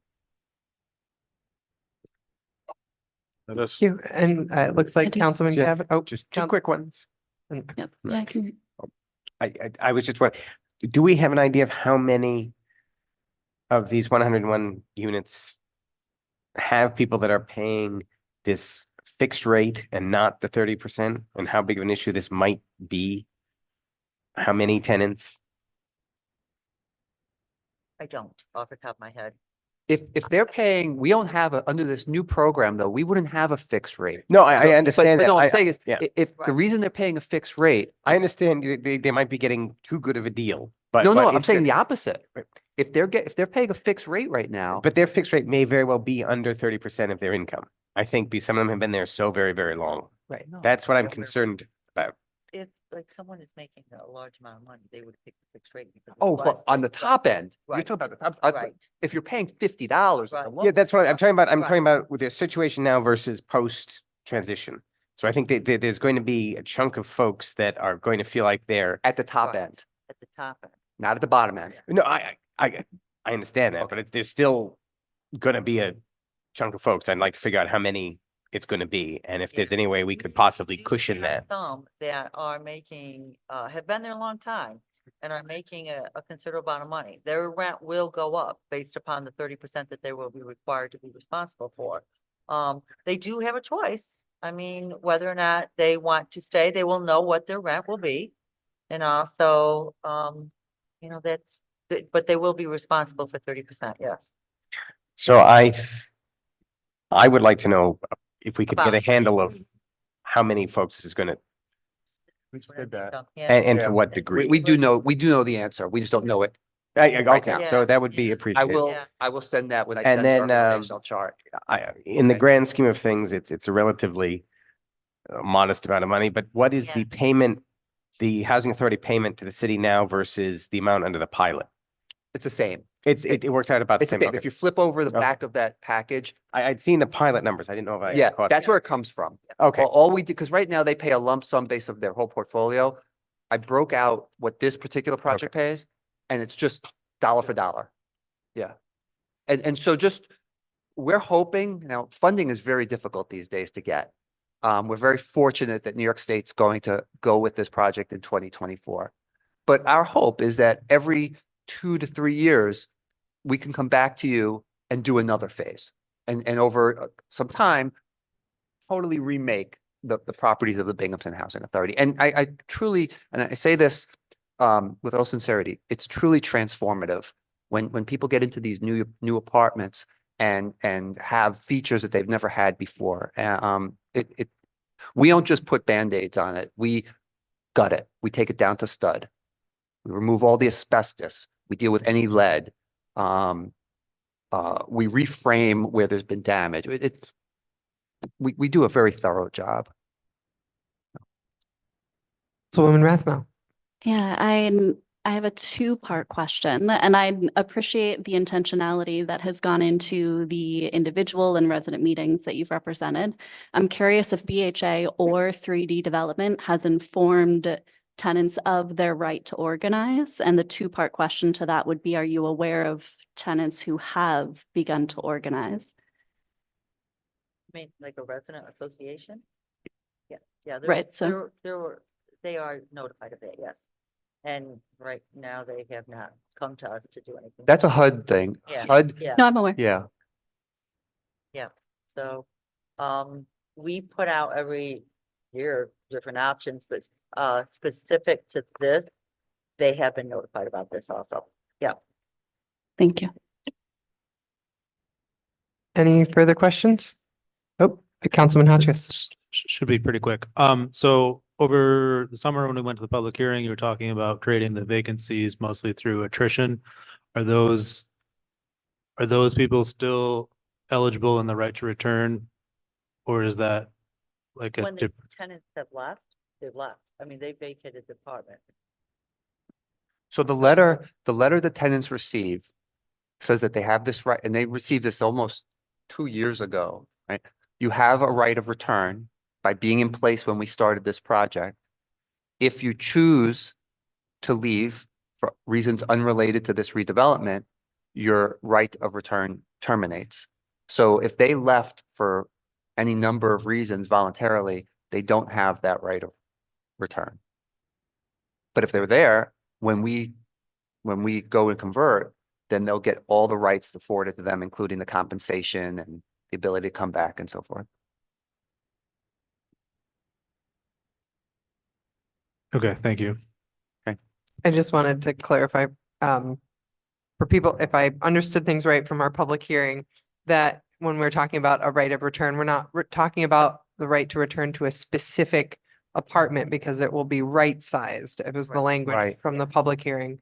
So that means that based on the size of the family at the time of the relocation, they may, like if their kid went away to college or whatever, there might be a change in their family size. And so they may be given a smaller unit than they previously had, correct? Correct. Yeah, could just be a wanted to make sure we all had a shared understanding of And right it of doesn't, return in this it case. doesn't mean the same, say, 2-bedroom apartment. It's a comparable 2-bedroom apartment. So, And there also will be handicapped accessible units. That's discussed within the relocation plan. Thank you. All right, any further questions? Are we all good? Thank you. Thank you Okay, so much. thank you And all. I guess you might be staying down, I guess, oh, I for the could, next one. this next one could be quick if you. Okay, but we're also calling down Juliet, Dr. Burling and Deputy Mayor Hyman.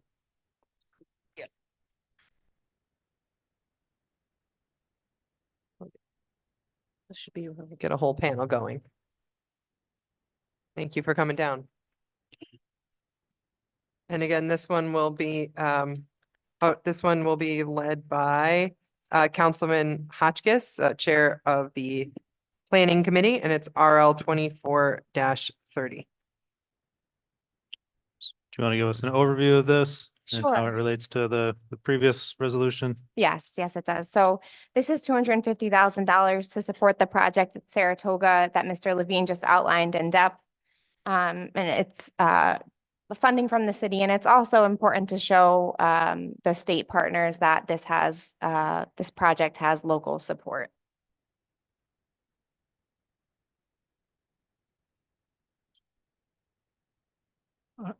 I don't really have any further questions right now. If anybody Okay. else wants to jump in. No. I just have one. What percentage of the city's homes set aside for Choto activities does the 250K put us at? I would have to look. I don't know offhand. Okay. Any further questions? No. All right, we're all good. Thank- You waited around. Thank All you. right, thank so you. much for I'll be coming down. back. All right. I'll re- Oh, perfect. Thank you so much for stepping up.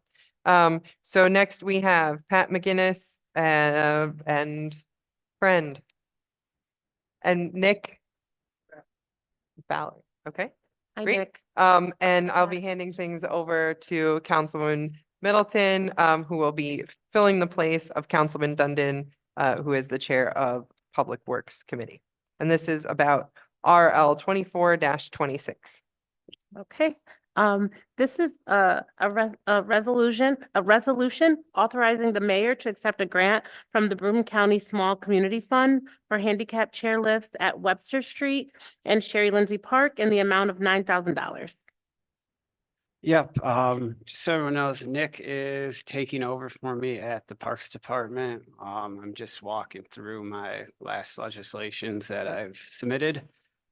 So this was a $9,000 grant from the Broome County Small Community Fund. It's to replace the handicap chairlifts at Webster Street and Sherry Lindsay Park. We already replaced the one at Rec Park at the end of this year, so it'll be ready to go for pools opening, and this will take care of our other 2 large pools. It's kind of self-explanatory, so I don't have any questions. I know we all. I don't want have to. any questions, but I want to say, thank you. This was a really well written and submitted, RL, with all the info in there. And as somebody who's council person for South Side, I'm excited, about the, ADA chair for our Yeah, pool. Should be a big improvement over ones we currently have, so we're excited as well. It was also nice to see that the the kind of the grant match was the in-kind effort of the parks employees to actually install these. So something other than money being used to match. So that was nice to see. Appreciate it. Thank you so much, guys. Thank you again. Welcome, Nick.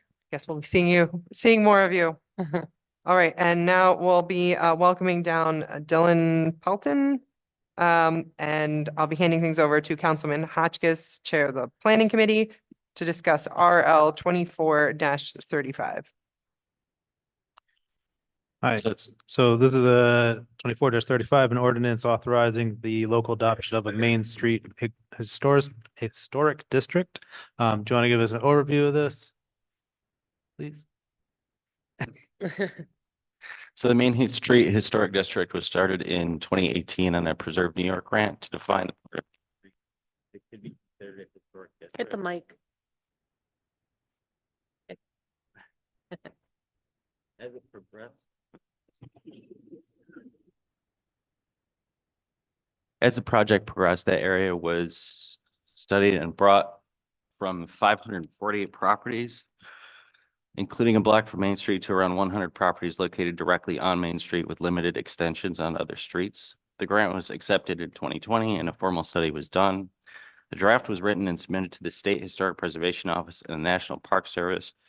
September 2021, the historic district was accepted and adopted by the state and the National Registry in 22-23. After the adoption of the historic district by the state and National Registry, it seems only logical that the district be adopted by the local authorities for the stewardship of the historic district. I believe that was the original intent of the study, but with COVID slowing the process down and various administrative personnel leaving their jobs, including the mayor and the old historic preservation planner, Sean McGee, which is now me, it was never completed. So this is just to complete the process of adopting the Main Street Historic District as a local district, which was the intent of the administration.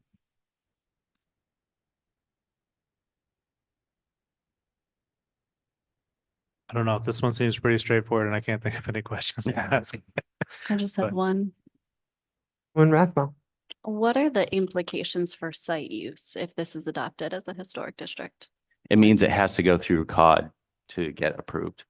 So there's no prohibition per se generally on site use, like rehab conversions. It's just that it has to be approved if the project is proposed. Yeah, pretty much. Okay, thank you. Anyone else? Great. Oh. Any Councilman particular Kavanaugh. priority issues along the corridor right now? Not really. It's more to protect the buildings that are there because they were built anywhere from 1880 to 1915. And the high school is there. There's 6 churches, and every major architect from 1880 up built something in that corridor.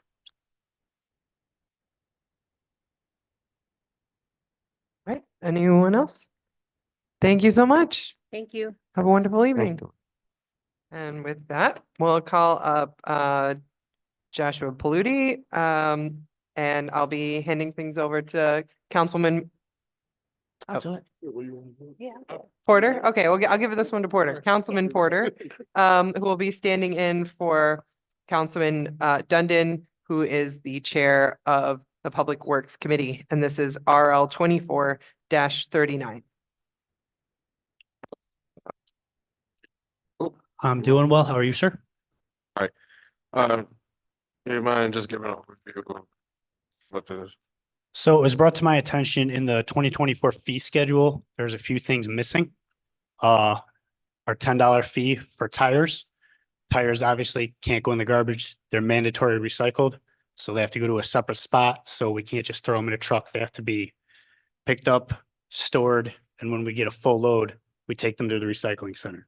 So when they end up in front of a resident, they get tagged. They have 24 hours to correct the tag, which is to take care of it yourself, or we're going to charge you $10 per tire.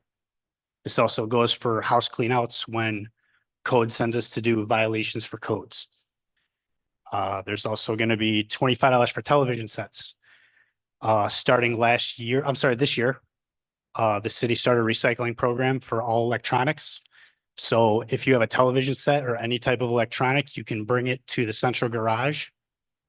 And on Mondays between 8 and 1 o'clock, and we will take care of it for you for free. You just have to get it there. With that said, we do have people that put them out to the curb. When they do get put out to the curb, they get the same tag. They get 24 hours to correct the problem. If they don't, we charge them a $25 fee to get it, bring it back, and take it to the recycling center. We're doing more of the same for plywood OSB.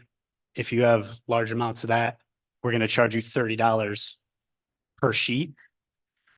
And Freon units, that's going to be air conditioners and refrigerators. Now, typically, metal pickup is free. If you're a resident, if you call in, we will send a truck. We will pick up one item at a time for you. If you have a refrigerator, we will take that. If you have a washer, we will take that with no charge to you. But with the Freon units, what we're seeing is people are dumping them or stacking them up when we do the house cleanouts from code. And when it's a Freon unit, we are charged to get rid of those. It's not just a scrap fee because Freon is also considered a recyclable unit and it has to be decharged before you can do that. So all we're asking is to add these. We saw that they were overlooked in the 2024 fee schedule. We just want them added. That way all the residents know we're being transparent with everything they're getting charged. Councilwoman Middleton? Just a quick question. How are these, like these fees and everything? Are they posted online or how are these? These fees are posted online. They're also in the mailer that we send out with the Okay. garbage recycling. Okay, I just wanted to, just so for some people who don't have access to the internet. Okay. That's all. Councilman Kavanaugh? You kept mentioning the 2024 budget. Were these in previous years or are these all I new? went back. or- I'm sorry, I didn't mean to cut you off. I No, went back and looked at 2022 and I didn't see them either. I did not go further back than that. I just figured we'll correct the problem that we have now. Anyone else? I got one. Councilman Hotchkiss? So when you're putting it on the like TV itself, like a ticket on the TV, is that, I just want to understand, that's a, So we have an orange tag. Yeah. That specifies what the violation is. Now, if it's a TV, we actually have a extra piece of paper that we add to it explaining the recycling program and how you can take it to our garage for free on Mondays. For everything else, it just explains why you're getting the fee and that you have 24 hours to correct it. Otherwise, you will assess the fee. so and then they pay the fee at City Hall, or is it like there's there an online module or? You have to pay the fees at City Hall. Okay. And has that already been implemented? No, or are we implementing it right now? Yeah, all these fees have been paid at City Hall. They can send a check through the mail if they like to. If they have mitigating circumstances, they can send a letter to my office. And obviously I'll read through if there's special situations for each person. I take that into account. Gotcha. Do you track like the compliance rate for that? For how many tickets you put out and like how many payments are made? That payments that are made, that's usually all through code. And if we have severe problems, Corp Counsel helps us out. Okay. Yeah, I think that's all I'm just trying to think if I put my TV out on a curb, I don't know if I'd check it for stickers. Do you also like sticker the door to the? No, what typically happens, and this is typically, Yeah. It'll be garbage day. And a resident will have out their blue bags and they'll put the TV next to it because if it was a chair, example, a piece of furniture, we would take that. There's no reason we can't take that. It can go into the truck and go to the landfill. But a TV is required to be recycled now. So when you come home, you would see, oh, they took my garbage bags, they took my recycling, but this TV is here and the paper is the size of this and the tag is bright orange. You can't miss it. Okay, thank you. Councilman Porter? So you mentioned about on Monday and Wednesday, I have the moments where you can bring those items to. It's just Mondays, Just Mondays? just Mondays. Okay, and that's on the mailer as well? It is. Okay. So if these things are considered recyclable, could you put them near the recycle, or would it be just something we have to bring, or a resident will have to bring down to on Monday? Electronics have to be brought down. That's from the DEC. All electronics, they cannot go to a landfill. They have to be recycled now. And when I say recycled, electronic recycling is different from glass and plastic and paper and things like that. Any further questions? Councilman Kavanaugh. Without taking a stab at what this would cost or how complicated it is, you have the truck for white goods, right? That, you know, the fridge, washing machine, whatever. Potentially, could we add electronics pickup to that? I mean, somebody's putting up a 55-inch television. Could we make that? That's to do electronics pickup. Their electronics typically aren't huge.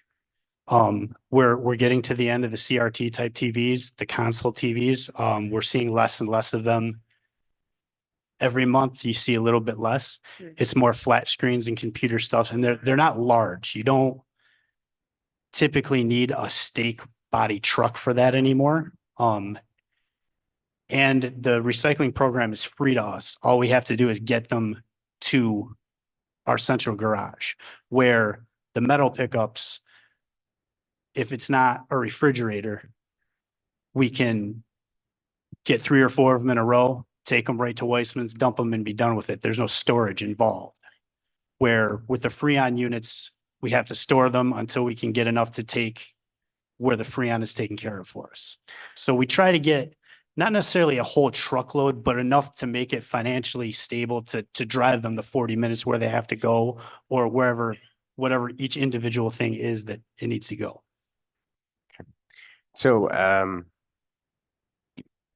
if someone wants to get rid of an air conditioner, say, you will pick up an air conditioner on the truck, just not multiple of them, or how do you get rid of an air conditioner? Okay. I guess. If you are a resident, yes, and you have a air conditioner, you can call into dispatch and go, I have an air conditioner at so-and-so address. I'd like to get on the list. You'll get on the list. It might not be that day. We're typically there between 24 and 48 hours, just depending on the weekend where you are. We'll get it. We have a spot to store some of them, and we'll store them. When we get a big enough load, we take them to the Freon recycling and we dump them all off at the same time, whether that's refrigerators or AC units. Okay. Oh, we got Councilman Hotchkiss. Real quick, where do the fees and fines like end up? Like, where does that money go? All that goes back to the general fund. Thank you. Any further questions? Okay, all right. Thank you so much. Thank you. Thank you. Have a good night. Have a great night. And that brings us to side 2. We'll have Stephen Carson. Thank you. And I'll be handing things over to Councilman Hotchkiss, the Chair of Planning, regarding RL 24-43. Hello. Hi, Steve. Hey. Can you just start us out with an overview for this? Okay. So this year's annual action plan for the recipient of receiving HUD funds, which is home, CDBG, and ESG, requires the 5-year consolidated plan. As part of that 5-year consolidated plan, we have to have a few additional things in place. One is a housing study that was actually already being done in parallel by Broome County. So we're piggybacking off of that. The other one is the analysis of impediments to fair housing. That's essentially a survey and a study done where they look at the demographics of the area. They will do things like call up landlords, and they're essentially testing out how fair housing is in the city. There were problems with the last one, but going back to the one before that, the analysis discovered that there were some issues with landlords not knowing fair housing laws and codes. and certain target groups were more vulnerable than others to fair housing. The largest group were the disabled, or the most likely to be suspected or susceptible to unfair housing practices. So that's the whole point of this. So this study will go into the consolidated plan and hopefully help us come up with some ways of making the city more equitable for residents. Thank you. Thank you for that overview. So there was problems with the last study? The company that did our last analysis, I don't want to say they did the last analysis. The company we were trying to hire to do our last analysis of impediments, never really produced anything of value. They weren't paid either, just be aware. But that one did not do well. Does that, so we're doing this because it's required by HUD. Correct. So if that study was, I don't know, it was thrown out. So did we not fulfill our duties? When the consolidated plan was submitted, I indicated to them that a consultant was working on the 5-year plan. They sent us a preliminary one, which we kind of were able to use, but when it came down to it, there really wasn't much there. So, and HUD never followed up with us on it, so. Okay, so this, Could I ask about that in particular? go ahead. Councilwoman Rathmel. So just because you've brought it up, CNY Fair Housing was contracted in 2015 and produced Correct. a report.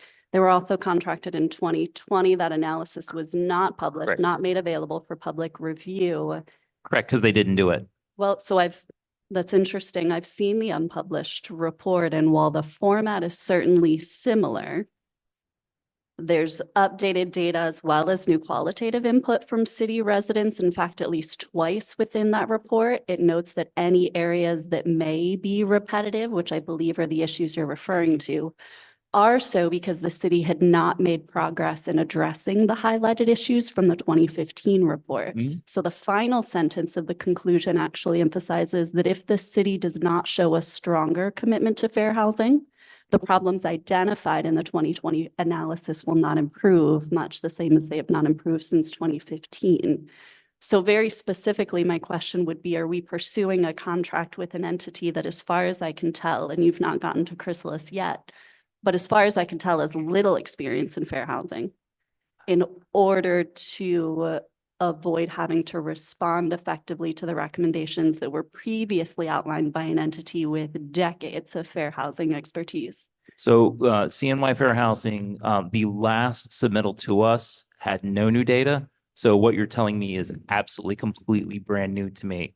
The last thing they submitted to us was nothing new. They had done no surveys, no new studies. This was from their mouth.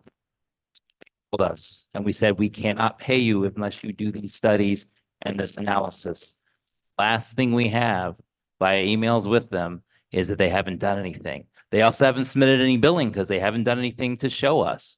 So if they are telling you that they have done something, they need to submit that to my office so I can review it and then pay them. So no, it's not an attempt to dodge. Please note, CNY did not even bid on this fair housing plan. Chrysalis Sure. was an agency that my understanding is they actually have a few fair housing studies in their hopper. So they have experience with that. They're the ones who did the home APR plan. They are out of Georgia/Arkansas. I do not know how they heard about it, but they did it for the home APR and they rebid for this one probably because they were awarded the last time. I also did a proactive reach out to a MIMBY-WIMBY located in Ithaca to try to get additional agencies to apply as well. But no, CNY did not apply, and they've also not provided what you're telling me exists. Because if they provide that, I can look at it and go, hey, that's great. Let's do something with this and pay them.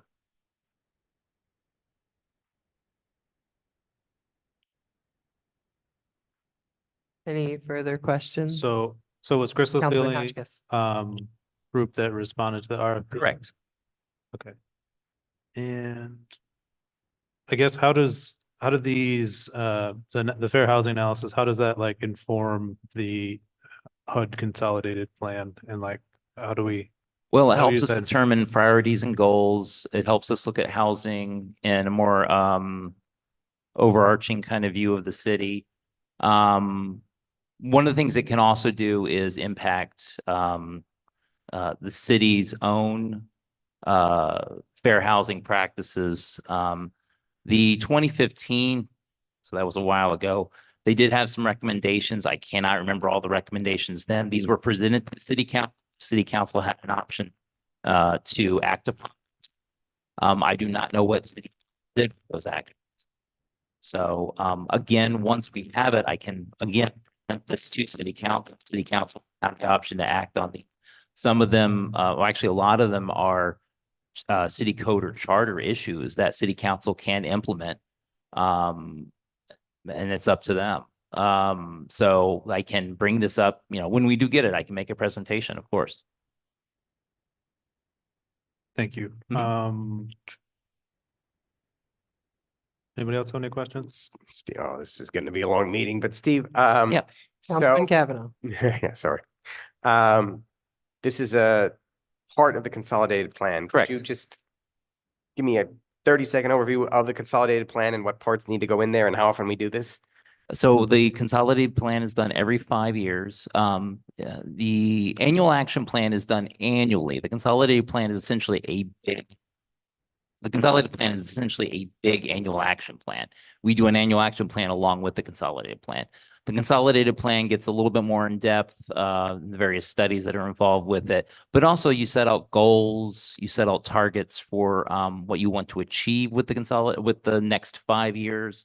It's really just a big annual action plan, but it does help us sort of shape, goals and achievements we'd like to achieve. And then in creating this and maintaining it, I assume there's money at the end of this. Well, yeah. so this is done It's required by HUD to get the entitlement grants, the Okay, home, grants, all of CDBG it. and ESG grants. It's required for those. Any further questions? Yeah, I've got one now.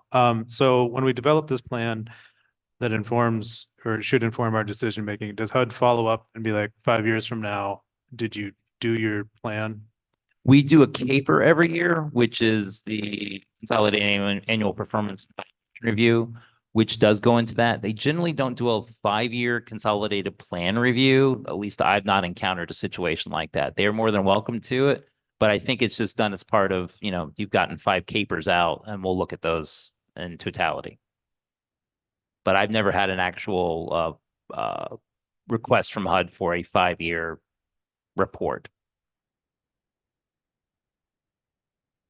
Okay, that's interesting. I can tell you that the consolidated plan is one. It's kind of, I don't want to say it's like a wish list, but it kind of is. So you're inevitably going to fall short of your initial plans, and especially in 5 years, a lot of things shift and change. So the only thing that really doesn't change are your initial goals. So you have these sort of overarching goals, and then although you may wanted to put so much towards, say, road construction and so much for building new housing and so much for service programs, over the course of 5 years, those individual. Is this one working? Okay. And over time, those individual subsections will shift and change, and you'll just move. You might move funding that you originally expected 3 years ago to put into road construction, might go into service programs or something like that. Any further questions? It's based off need as you get to them every year. Okay. Yeah, thank you. That concludes my questions. Thank you so much. I think everyone. Oh, and I did ask for this to be expedited so we can get them started right away. What does your timeline look like that it needs an expedite? I would like to enter to agree with them on Thursday if possible, so they could start, to give them ample time to do the surveys and the studies they need to do, that to then present to us, hopefully by June.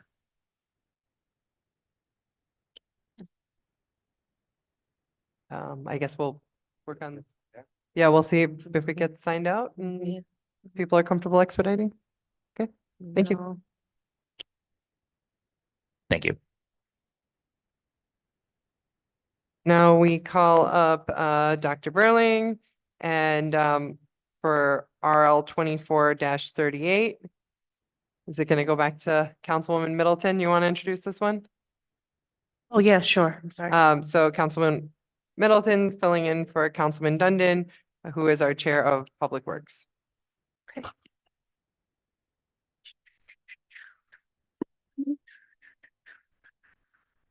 Welcome down. Come on down. You're the next contestant. Okay. Okay, so this is this is RL 24-38, a resolution authorizing the mayor to enter into a supplemental agreement with Fisher Associates for Ross Park recreational trail design. Yep. Hi, good evening. This is to, well, I think we included it in here, pay for some additional work that Fisher's going to be doing for, I think it was an additional 10 acres for part of a new trail entrance. As part of the grant we've already received. You wanna step in? Yeah, so we got our preliminary trail plan back and entrance plan back, and talking with our stakeholders up at the Zoo and Discovery Center. We've kind of decided between all of us that, you know, we could come up with a better route and a better way to flow traffic in. So this would just cover the Additional study. the whatever surveying they have to do, historic wetlands, that type of stuff to cover that area that wasn't in the initial survey.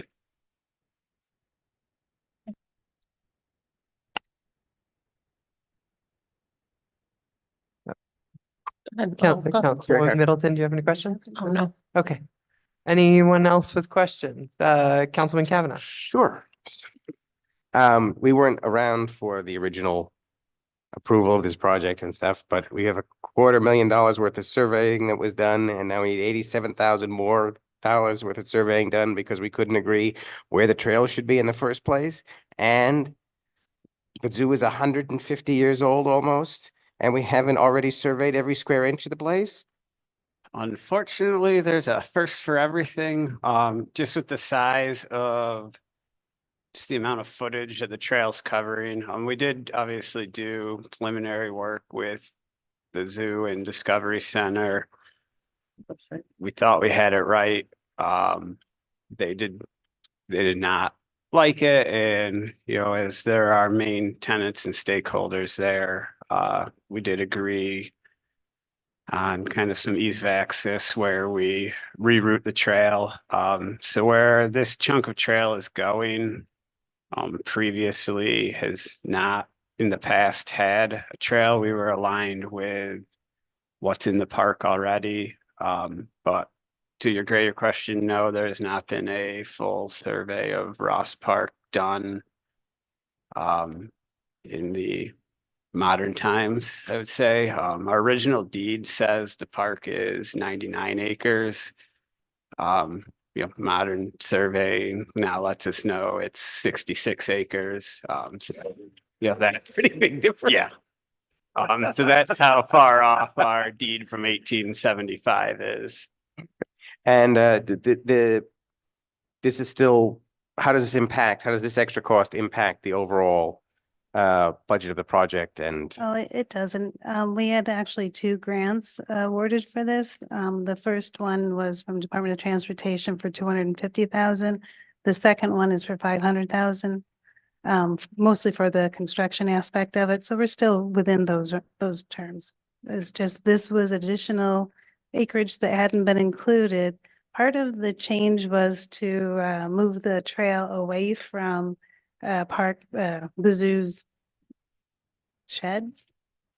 Yeah, their maintenance building, their back end stuff that's not public seen. So Right. they have Some maintenance building. It also pulls it away from the back of, I believe, the reptile area and the cougar Yeah, the cage. cougar was a big issue. Where, originally it was planned we would screen that whole thing, but in the sake of, some knucklehead throwing bottles over the wall, it pulls it off of, their enclosures and out of their secondary, safety fencing. And have you both been satisfied in keeping in mind, future projects and stuff? Has Fisher been good as a surveying contractor here and pleased with They've their been service? excellent. Yeah, they've been one of the best companies I've worked with on like a project like this. Yeah. And we did ask for it to be expedited because they are at a standstill. We can't continue with the work until we have that new section completely surveyed and identified and all of the environmental studies done on that. Okay, thank you.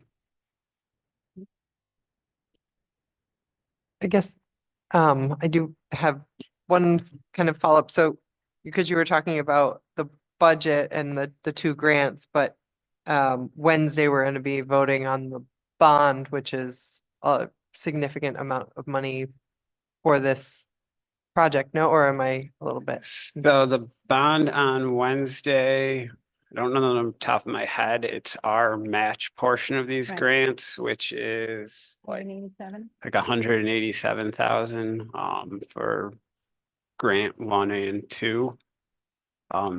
Ideally, at some point, we'd like to continue to go after a third grant for phase 3, which would be the upper trails, which the design work and everything will be covered. In this work, this would help, more construction costs. Thank you. Anyone else with any further questions? Going once, going twice. Okay. All right. Thank you so much. And now we are moving on to RL 24-41, and Dr. Berlin gets to stay here. Oh, actually, probably both of you. And I'll hand things over to Councilman Hotchkiss, Chair of our Planning Committee. Hi. Do you wanna, so this is, I lost my spot here. Resolution authorizing the city to accept a congressional award for the community project funding of $1 million for the City of Binghamton Youth Recreation Center. Tell us everything.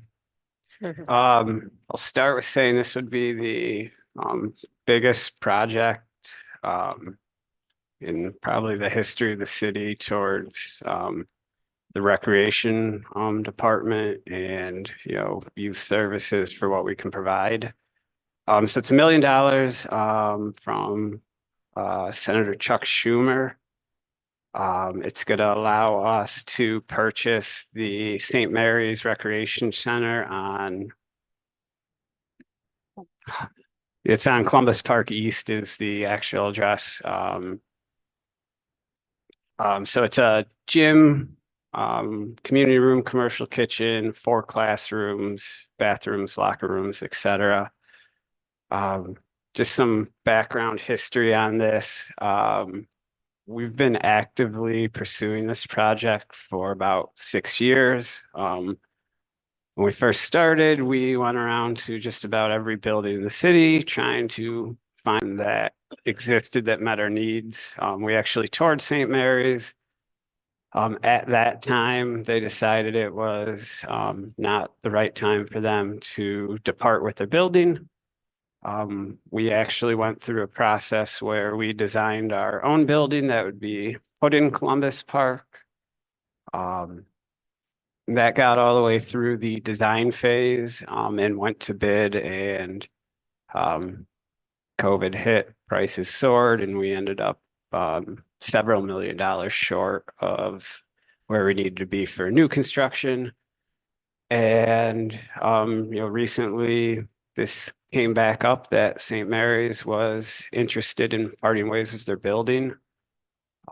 So it would be a absolute, it would make us what I'd call a full-time recreation department, where obviously we're very active in the summer months and the warm months, where we slow to a crawl in the winter, as we don't have our own indoor space. This is not a knock at the school district at all. We rely on them for gym space and stuff, and they have a great problem. They're busy. They use their facilities. So, we don't get in there until late at night, which is not good for, little kids programming, things like that, where we are second fiddle to them in their own programming. Where this would, allow us to do our programming right after school. An immediate use, if we were to sign over the property tomorrow, we would, immediately be moving our youth baseball and softball program. Right now, we rely on the school district to get gym time for that, which is late at night, limited, spread out, where we could have those indoor practices and things like that, starting immediately.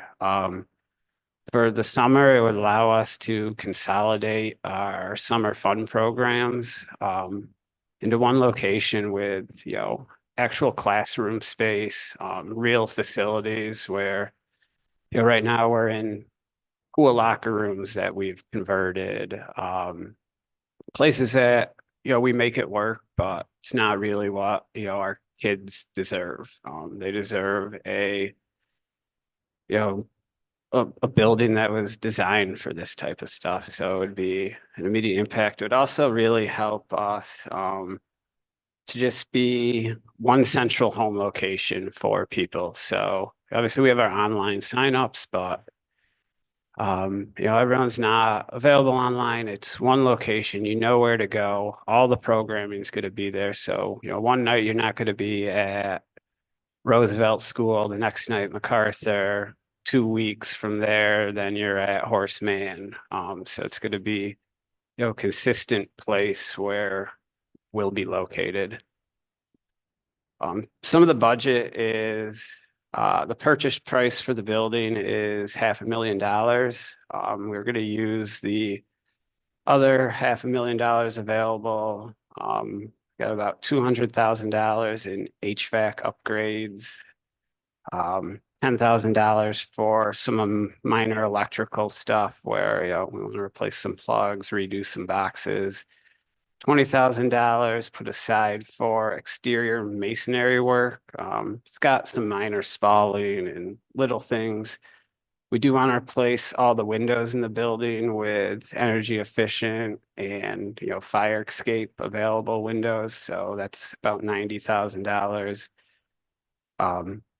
We want to redo part of the roof. Some of it's brand new. Some of it, we want to redo the seams and just make sure it's in good shape. We have $58,000 budgeted for rec equipment. So that would be to add 4 more basketball hoops so we can, go. We'll have 6 rims in that gym, a drop down batting cage, things like that. And then another $80,000 for wiring the building for internet, replacing locks, replacing any doors that need to be replaced, little incidental stuff like that where, just to get it up with the times. The building itself is actually in better shape than when we toured it. They've, had a list of things from 4 or 5 years ago. I walked back in and most of that list was already done. So it's got great bones. It'd be really a life-changing thing for our recreation department. And keep saying the youth of the city, obviously we do adult programming too, but my heart's with the kids. Right. I think just for starters, I think it'd be helpful if you shared that budget with us. I don't see it here. That'd be really useful to look at. Yeah. I have one with me. Yes. Yeah, Email it. thank you. And I guess is there a staffing plan for this? Is this going to require more staff to fill these positions? And is that covered in your budget already, or is that going to require So, adjustment? we've kicked this around, off the bat, we'd like to just program it, with what we already have.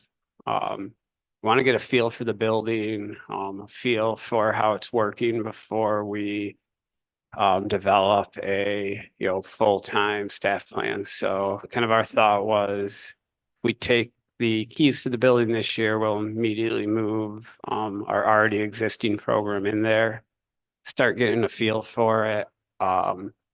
And kind of comparable, I'd say size-wise and financial-wise towards our senior center.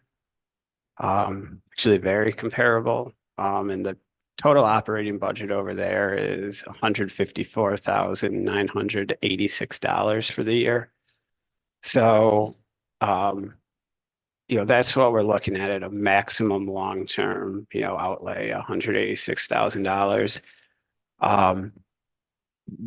The way we kind of run programming is for this year, obviously we have our full-time staff already, programs scheduled, programs budgeted, and as well as our part-time stuff. So that is all, operationally, ready to go, get a feel for the building this year and then build it into the 2025 budget.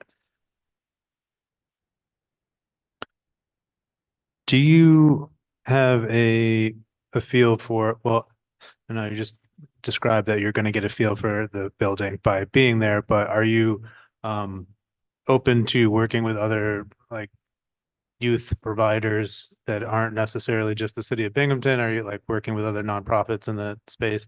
Yeah, at that location? absolutely. I think our biggest priority to make sure we have, the space we need, but absolutely we would work with outside groups. And part of the discussion with St. Mary's, right now the building is, very underutilized. Part of that discussion with them is, we don't want to feel like we're taking their building, kicking them out.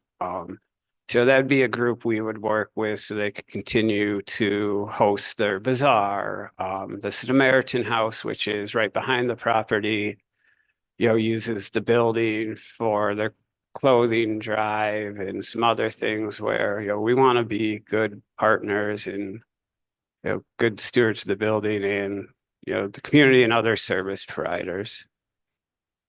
Because we certainly can't meet the needs on our own. Right. I think that's all for me right now. If anybody else wants to jump in. I'll ask a few questions first. Councilwoman Middleton. First, I'm really excited. I was falling asleep until this came up. So thank you for this. So will people be able to put their input on like some things, or will the community be able to put on their input? Because I definitely like want to work and volunteer there or whatever you need from me. And I'm pretty sure that, other people would love to do this because this is like a long time coming. Yeah, absolutely. Not that, this won't happen again, but the first time we went through and, designed our own building that we were going to build, which ended up just being this building basically. But we actually had, several community meetings about what people want to see in it. So we have all that data, but same thing. Yeah, absolutely. Yes, definitely. So just let me know whatever I can do to support you. I definitely am. You too. I'm definitely excited about this project. What'd you say? I'm sorry, just to be clear, you Oh. will be holding another. No, we can Community absolutely have forum. more. I was just saying the first time around, so we have some of that data already, but yeah, there's no reason not to. Thank you. Yeah. What do people want? Like, Yeah, what can we great. offer? I'm sorry. And if possible, I know Juliet was passing that around. Is there a way you can email us the budget? Thank you so much for that. I am very excited about this project. Yeah, like a little emotional. I've been working on this for so long, but you know, thrilled that this is probably going to be the last thing I present, and it's going to be incredible for our department. And I did want to say, was doing some research on this. Loyal Greenman was the recreation director in 1944, so 80 years ago. And at that time, he told council, boys and girls are one of the most cherished investments of our community. And that was about spending money for a recreation center. That never happened, so. Yes, and we definitely, our kids are our future, and this will definitely, I feel like this will definitely bring initiative and help with our poverty issue that we have here in Binghamton. When kids see things in a different lens, it definitely helps them grow. So, thank you so much. I had one more question. These programs, you said it'll be open to everyone, so I just want to make sure that that's. Yep, so 24, we're not going to be, open door, come in for coffee. It's going to be, here's the program, here's where you sign up, that type of thing. But long term, that would be the goal, is to be a open facility with programming going on. In case anyone didn't know, which I think y'all do, but we do offer all of our programming free of cost. No fees, so pools, carousels, youth sports, everything we do is, free of cost to children, to make sure they have that opportunity, no matter what their circumstance. Thank you for that. Councilman. Kavanaugh. So do we have a potential closing date? So we have to accept this grant, and then I could be wrong in this process. I believe, we'd come back to council to approve buying city property. But, our lawyer is ready to go and they're ready to go. So, accepting this would be the first step. And then, I believe it comes back to, yes, we're going to spend the money on this, and then it's ready to go. So we're hoping, in the next 6 to 8 weeks that, it's closed. And then just off the top of your head, what was the approximate cost to build a rec center from scratch? So we had it budgeted at 7 million. So I think we had some ARPA money towards it, some CDBG, and then this grant was out there at the time, and I believe the bids came in at like 12, 11. We were not. So we're largely accomplishing the same thing for $1 million. Yes, exactly. And, ideally we would have done this 4 years ago, but they weren't, at the time, the board decided it wasn't the right time for them to do this.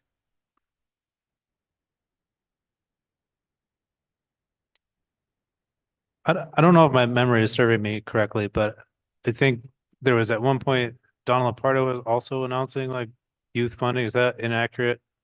Like maybe it was so long ago. She might have also had a funding pot in there. I can't answer that. Just wanted to see if it rang any bells, because if we could put more money into this project to make it be as much as it can be, that'd be ideal. So thanks for all the work you put into this. Yeah, I guess following up on that, what bells and whistles are, there's always something trimmed. What's been trimmed and what's their opportunity to develop more in the future? So what's been trimmed from the St. Mary's building that exists currently, and what we were designing, a lot of glass, a lot of fancy stuff that, wasn't really integral to what we need. Yeah, it was, a lot of, it was gonna look I'm like looking for like unfinished areas or types of equipment that you're not currently able to plan for, just to give us a sense of where there's kind of opportunity to. So, an immediate thing we can do is we've been running a youth basketball program out of the schools the last 2 years. moderately successful, this will give us, boom, there's a huge population of, we can sign up 500 kids to play youth basketball now. Run it right out of our own facility. Exercise classes, this will go over well. Pickleball, especially during the daytime. We can move our adult volleyball leagues into the building.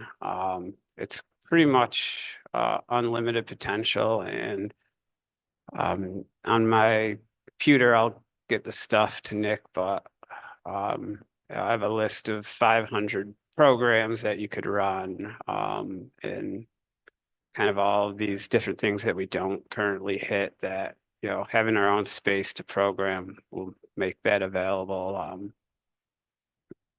Art classes, exercise classes, general education, all of that stuff.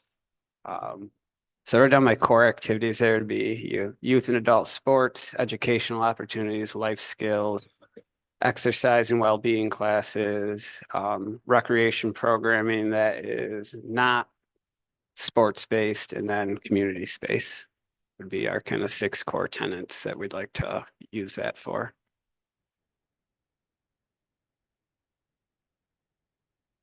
Anyone else? All right, well, thank you so much. Thank you. And thank you for all your years of service. Thank you. Hopefully I won't be a stranger, and yeah, you'll see me around, hopefully.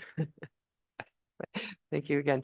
All right, and with that, Juliet gets, Dr. Berlin gets to stay here.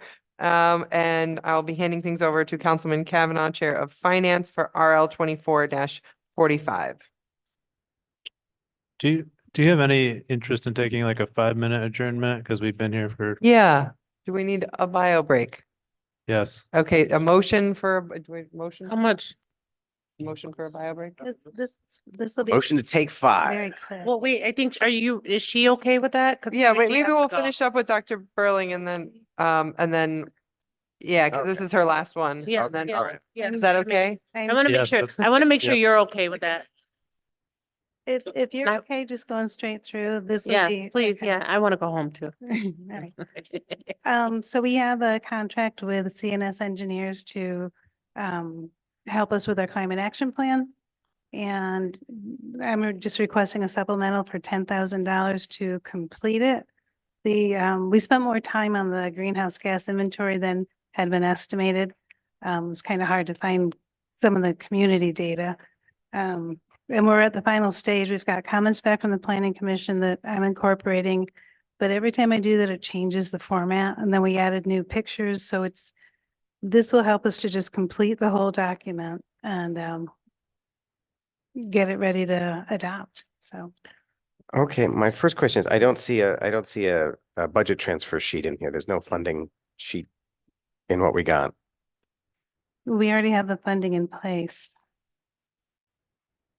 I Then believe. what are we voting on? Something must be coming from somewhere or going somewhere. Yeah. Okay, I can add that, but it's from what I understand, it was funded by the city, and the funds are going to be, I will get you that. You'll need the transfer sheet.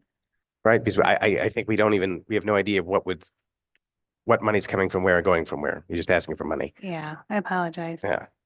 And then I will only broach this because this is on my plate right now, but I understand that some of the other council members have been asking for some data in regards to the climate action plan that has not been particularly forthcoming from certain departments and department heads, and that we might be hesitant to vote on more money for the climate action plan when we haven't been given access to information about the climate action plan.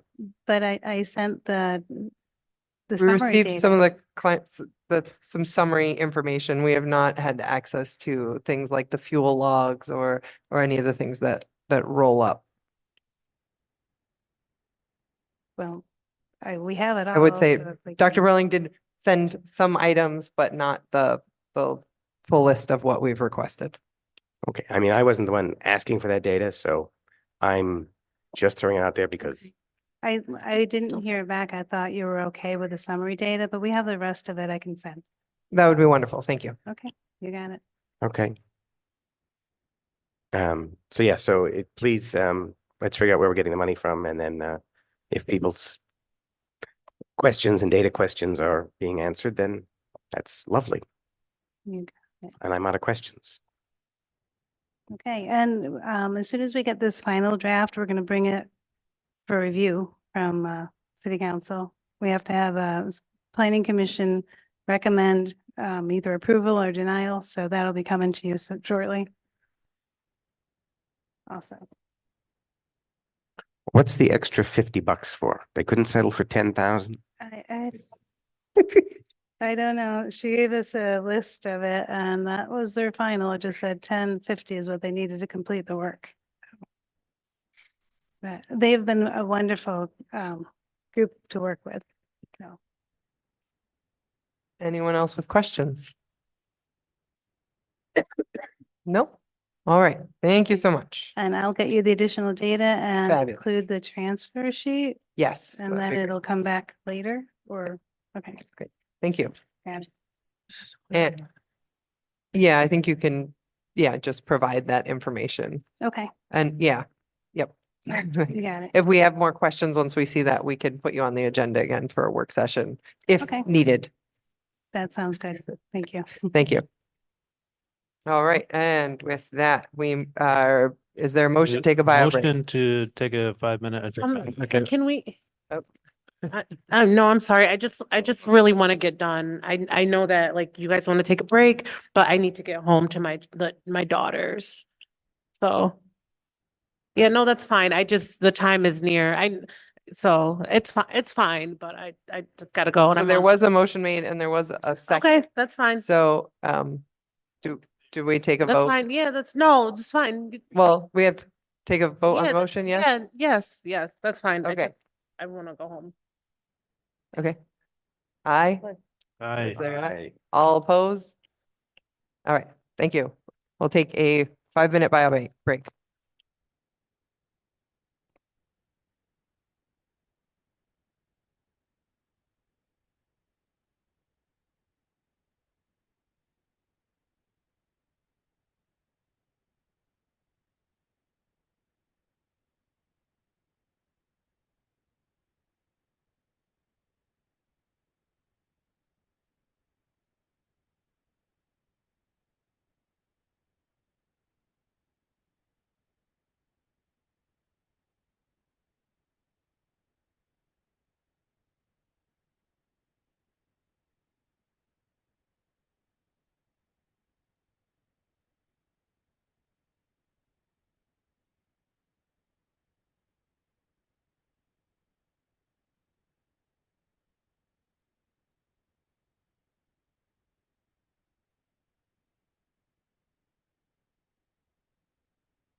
I call this meeting back to order.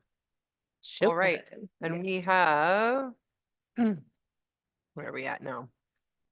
We're looking at RL 24-31. And I'm handing things over to Councilman Hotchkiss, Chair of the Planning Committee. And I have Grace, it looks like it's going to be Deputy Mayor Hyman. So this is a resolution authorizing the mayor to enter into a lease extension with the United Way of Broome County. So this is at the Libarda Center on Liberty Street. I don't actually know how long that they've been there, but it seems like they've been there for a long time operating already. Do you want to give us an overview of any lease changes that they're looking at? Sure. So this is, yep, a 5-year lease extension, same terms as when we last did it back in 2018, I believe. So a copy of that lease should be included in your packets. And just one thing to note, I'm looking for it here in my pile of papers, but the date right on top has a typo in it. So this lease agreement dated as of March, it should be 2024, and the council president kindly pointed that out. So that's the one update. I guess I don't have like the lease that we have been operating off of to compare to this one. So has their rent increased or their costs going to increase at all? No, my understanding is that this is the same lease. The United Way was comfortable moving forward with under the same terms and just extending it for 5 more years, and so was the city. So we'll keep everything the same, just extending it out 5 more years. And the only other feedback I'd say is we're like about almost like 3 months since they've gone over the lease. So I'm wondering if there's a better way for us to get ahead of this, like in the future, so that there isn't like a limbo state where they're not really operating on a lease.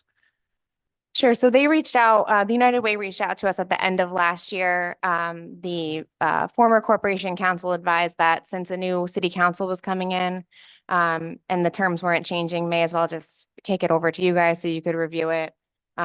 We had change in corp council too on our end. And I think it just kind of fell off the radar on the last work session agenda. So we've been operating under the current lease agreement. And this is kind of just a formality. Okay. I don't think I have any other questions about this. I think that they do pretty good work. I pop over there fairly often, and I like the 2 people that work there. They run a lot of different programs. Their main one is the Fresh Cycle program. So they give out all the bikes. They have a pantry over there. They experiment with different programming. So I'm generally supportive of their operations, and they continue to expand, and they're going to have a block party coming up in May. So they're really trying to continue to do a lot of community engagement there. So that's all. Anyone else? Just any comments from Corporation Council? You reviewed it. It's pretty standard. Yep. No, nothing of concern. Thank you. Councilman Porter? Because of the typo, do we have to change certain things around that corporate council? So this is just, I think, authorizing the mayor to enter into an agreement. So corp council reviews after city council approves it, and then the mayor will sign off on it. If that makes sense. So I think we can make sure the correct Okay, version I is just- circulated, Yeah. but Okay, all right. It's not set in stone yet. So Right. that's okay, yeah. yep, this is still a draft. The tape will be corrected. All the dates will be updated to reflect a continuation of the terms of the current. Okay. Thank you.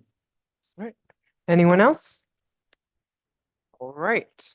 So now we move on to RL 24-34.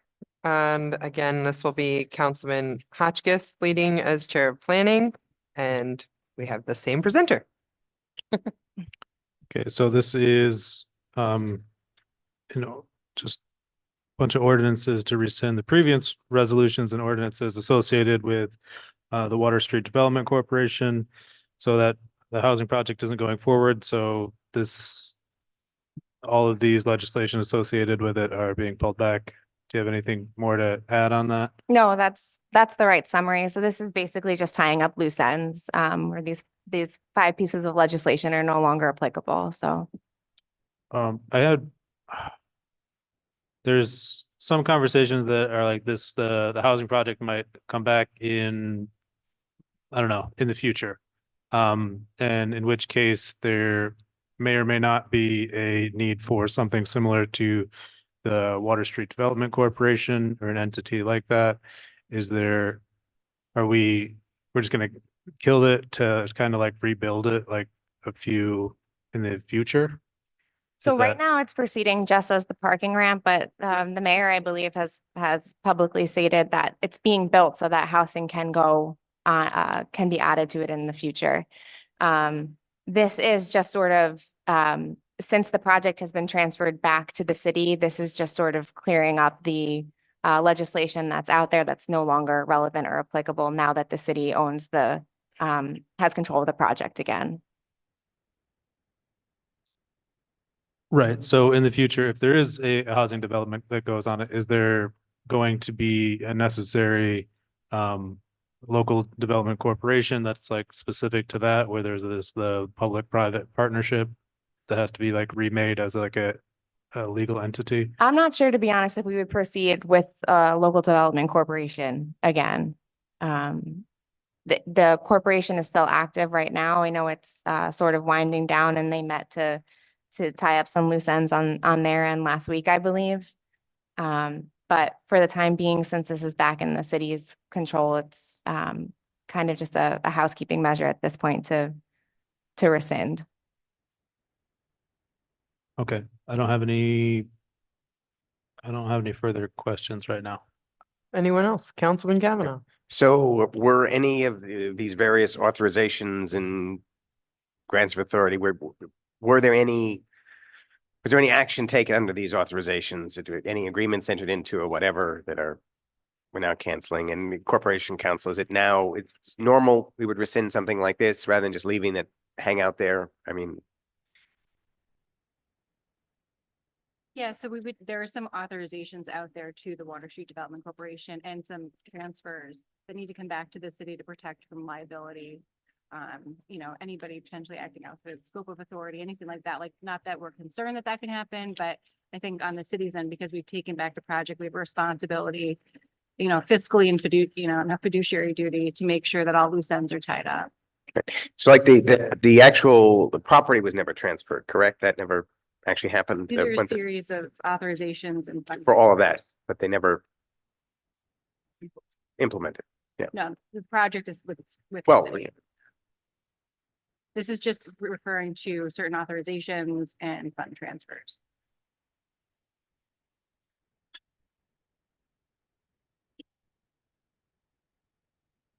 The questions? Okay, great. So now we move to we did that one. 2446. So now we go down to RL 24-46. And I hand things over to Councilwoman Middleton, Chair of the Municipal and Public Affairs Committee, and we have the same presenter. RL 24-46.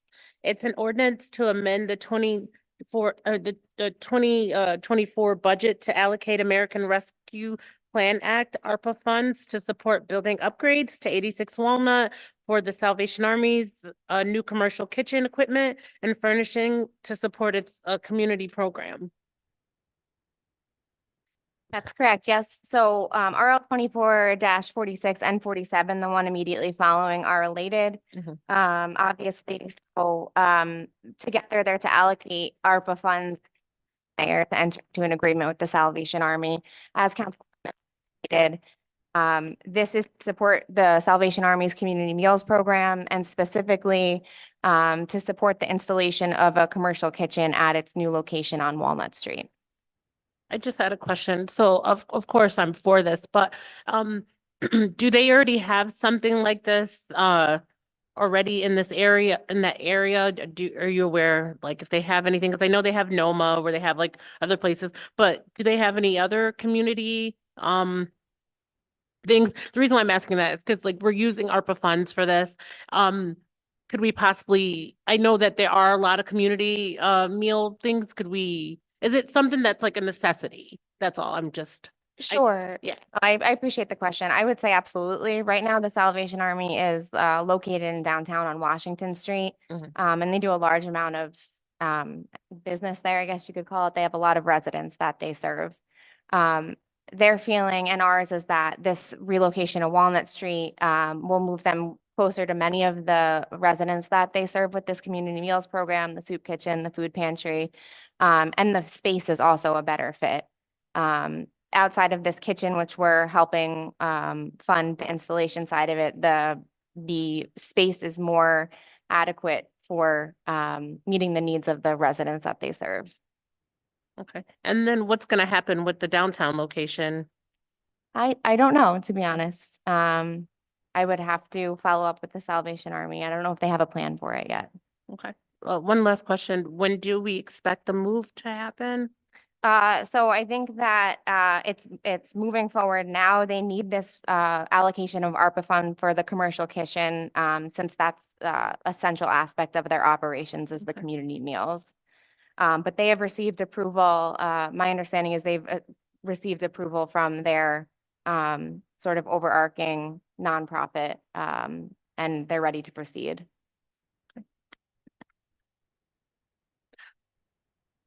Kavanaugh. Are they buying 86 Walnut, or is Catholic Charities leasing it to them, or what's the? My understanding is they're buying it. Is Yeah, that it right, says Mayor? purchase on the, They've closed on on the, it. They're already closed on it. Okay. So in Porter? what happens, what happens to the people who are already here downtown? Where do they go? So I would expect that the location on Walnut Street would still serve most of those residents that utilize the downtown location, and additional residents would be closer to residents in need in the first ward in the Noma neighborhood, on other parts of the west side, and it's still accessible to those who might live downtown now.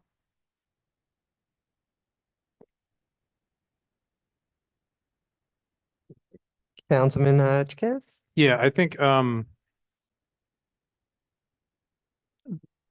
by moving the location, as you said, a lot of people use it there.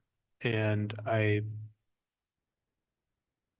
happened to be looking at the different census tracts, comparing the Noma census tract versus downtown, and they're very comparable in the amount of poverty, and actually downtown has a higher amount of poverty, or at least their like income level is lower. I don't think that, I don't know, this actually like rubs me the wrong way. Mostly because I think we were eliminating this service, but I think it's specifically because people don't want to see poor people accessing a soup kitchen on their street. And then this is kind of tucking it further away into a residential neighborhood that is like, okay, they also have a need there for the services that the Salvation would provide. But I don't think it's to the benefit of the people that access the Salvation Army on Washington Street. So I just want to clarify one thing. To be clear, this is not eliminating any services. It's relocating a service that's in downtown to Walnut Street. And I think ideally expanding it if the Walnut Street space will be a better fit, which the Salvation Army believes and we believe it will be. On the poverty rates and the census tracts, I believe the rates are probably comparable. I think there's fewer people living downtown. Is it central and easily accessible? Yes, but I think that it's poverty rates and then the per capita may be different, if that makes sense. Yeah, and we could explore that, but it's really it seems like the impetus that set off this change of events, or like the move to have, Actually, people have been talking about moving the Salvation Army off of Washington Street for quite a while, but it seems like there's been more businesses there. And then in the mayor's letter, he talks about this ongoing public safety and quality of life issues stemming from the Salvation Army current location. And it'd be great if you could expand on that, because there's like a lot of vagueness in that terminology. But it seems like it's just a move by the businesses there that don't want people to be accessing services. Sure. So yeah, in the mayor's letter, and he's talked about this publicly too, he's met regularly with the downtown business owners, people who have made investments on South Washington Street, some of the restaurants in that area. And they had concerns about the public safety implications of that space. Primarily because when COVID happened, the Salvation Army was no longer allowing residents inside that Salvation Army building. So it was leading to long lines, and there were occasionally public safety issues on the lines where the police were called. So that's certainly, we see as another benefit of the relocation, is that this that Salvation Army building is right in the city's downtown, surrounded by many businesses, and I know they're supportive of it, and I'm sure would be happy to speak to you more about it if you were interested in hearing from them directly. Right. And I think what I'm hearing, like one side of the story, which is very heavily towards the business interests, which I understand why that they would want this to happen, but I don't think we've spoken directly with the residents that are accessing those services, and what the Salvation Army provides, and whether or not there would be a increased burden from moving from the Washington Street down to Walnut Street, because it's not that far away, but for somebody that doesn't have access to transportation, might be disabled or have mobility issues, can be a big issue. So I was previously on the board for Nome, and when we moved from 85 Walnut Street to just a few blocks away on 30 Main Street, there was a lot of complaints that people could no longer access the resources that were provided there. And I think like, well, this would like add resources to that area, but I don't think it's really accounting for the residents that are using the Salvation Army on Washington Street. So that's really where my concern lies. I just had a few things. Back to Councilwoman Middleton. I'm sorry. So what are the qualifications and legislation that we need to meet in order to spend ARPA funds? So like, what is like the qualification? Like, so I'm just curious how this came about. Like, did they apply for this? The Salvation Army, and like, what are the qualifications for someone to use and spend ARPA funds? Sure. So the U.S. Treasury Department has a lot of guidance on which projects are eligible for ARPA. And this, I would say that the community meals aspect of this fits almost black and white into what is eligible. As I mentioned with Councilman Hotchkiss, the mayor's office had been talking with businesses on Washington Street and the Salvation Army on how to address some of the concerns that were arising because of the operations on Washington Street.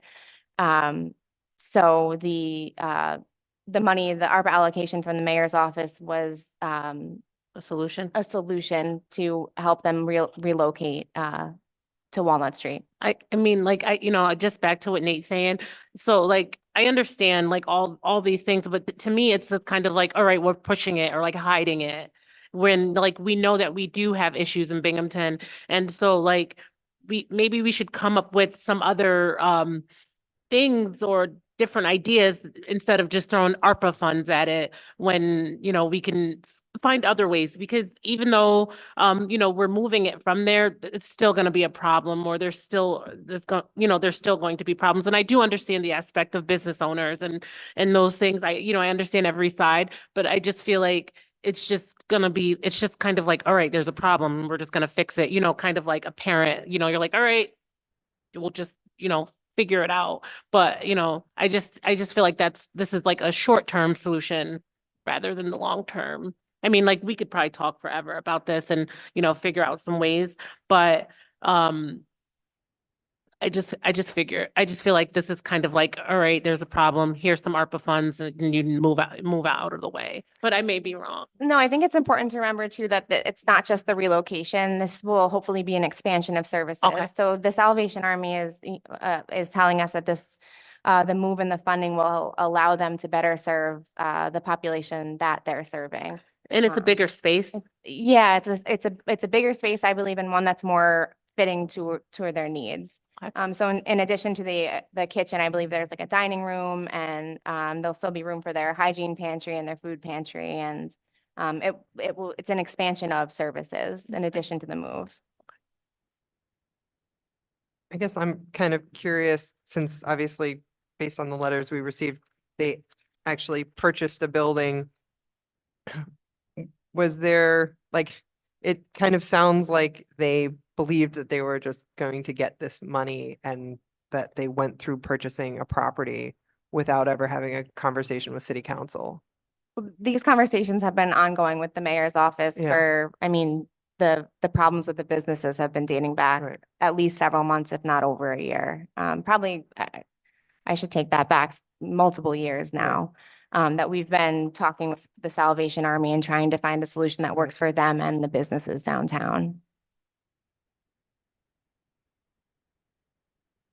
So, okay, yeah, so I mean, just based on this letter, it looks like they believe they had an agreement with the mayor's office when they moved forward to purchase a property. They understood that we were supportive of the move, but I know they also understand the part of the process is city council approval. There's, I mean, I would Councilwoman Rathmel.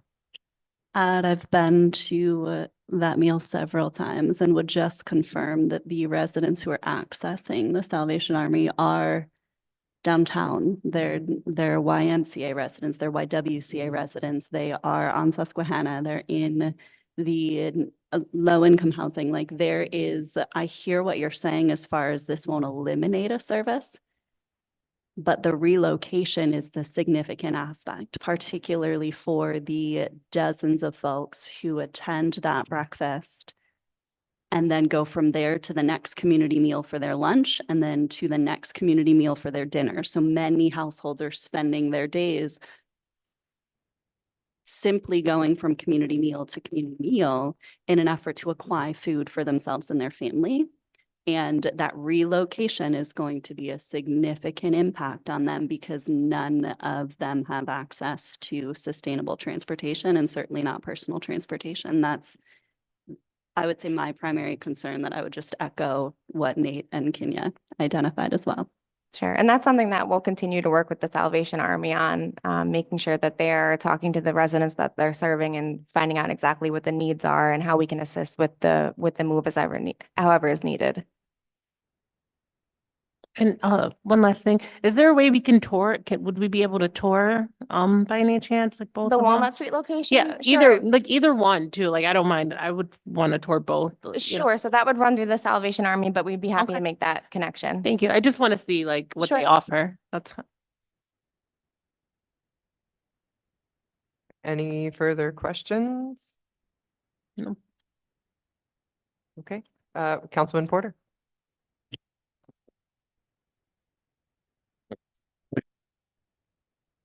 You want my mic? Yeah, I don't know what's going Here, yeah, it's like, it's fading in now. Oh, I yeah. see it. on. Sorry. So you're saying that you're talking to Salvation Army about what other services? Do you have any other plans to put another place to not just only replace it, to replace 86 Walnut for that area? Do you have one that at least put it downtown still central so that those people can still have that downtown? So there are other community meal sites, as Ms. Rathmel mentioned, scattered throughout the city. I can find, I think our planning department keeps this. And I'd be happy to look into what the nearest are to the South Washington, to the gorgeous Washington Street location. And just coordinate with the Salvation Army on that. So when they make the move, they're making their residents. But no, to answer your question, there are no plans to put another community meal site in that location. But it doesn't have to be in that location. Could it not still be somewhere downtown? And maybe another location somewhere downtown? I believe there are other community meal sites downtown. But I know there are other community meals, being that one, as Councilwoman Rathmel mentioned, is that is one place for breakfast. But then there's other places that serve lunch. And then there's other places that only serve dinner. And I know that there's the one that's on near the city church. And I know there's the one on the St. Michael. And then I believe that every once in a while on the east side is American Legion, but still the issue is that the transportation. And then the issue is that you're sending people, displacing people to go other places to seek other meals in other places where transportation is limited, especially in this area. It lacks the transportation. No, I understand the concerns. 86 Walnut Street. It's walkable from the downtown center. It's far. It can be considered far by foot for some residents, but it's still kind of serving the general population. And as I mentioned, it would be closer to the First Ward residents, to NOMA residents, to other residents on the west side. So I hear the concerns, and I'd be happy to see if there is a sort of comprehensive list of community meal sites that we can make sure is passed along. I'm done. Do we have a full accounting of what ARPA money is left? I saw some of the stuff that's going to the finance committee also involves ARPA money coming back and going and whatnot. But I don't personally have a sense of what's left, and I don't in front of me, but the finance department would be able to help with that. great. Can I have the finance chair follow up I'll on that? request Thank an you. updated report from Chuck. Any final questions? Going once, going twice, motion to adjourn?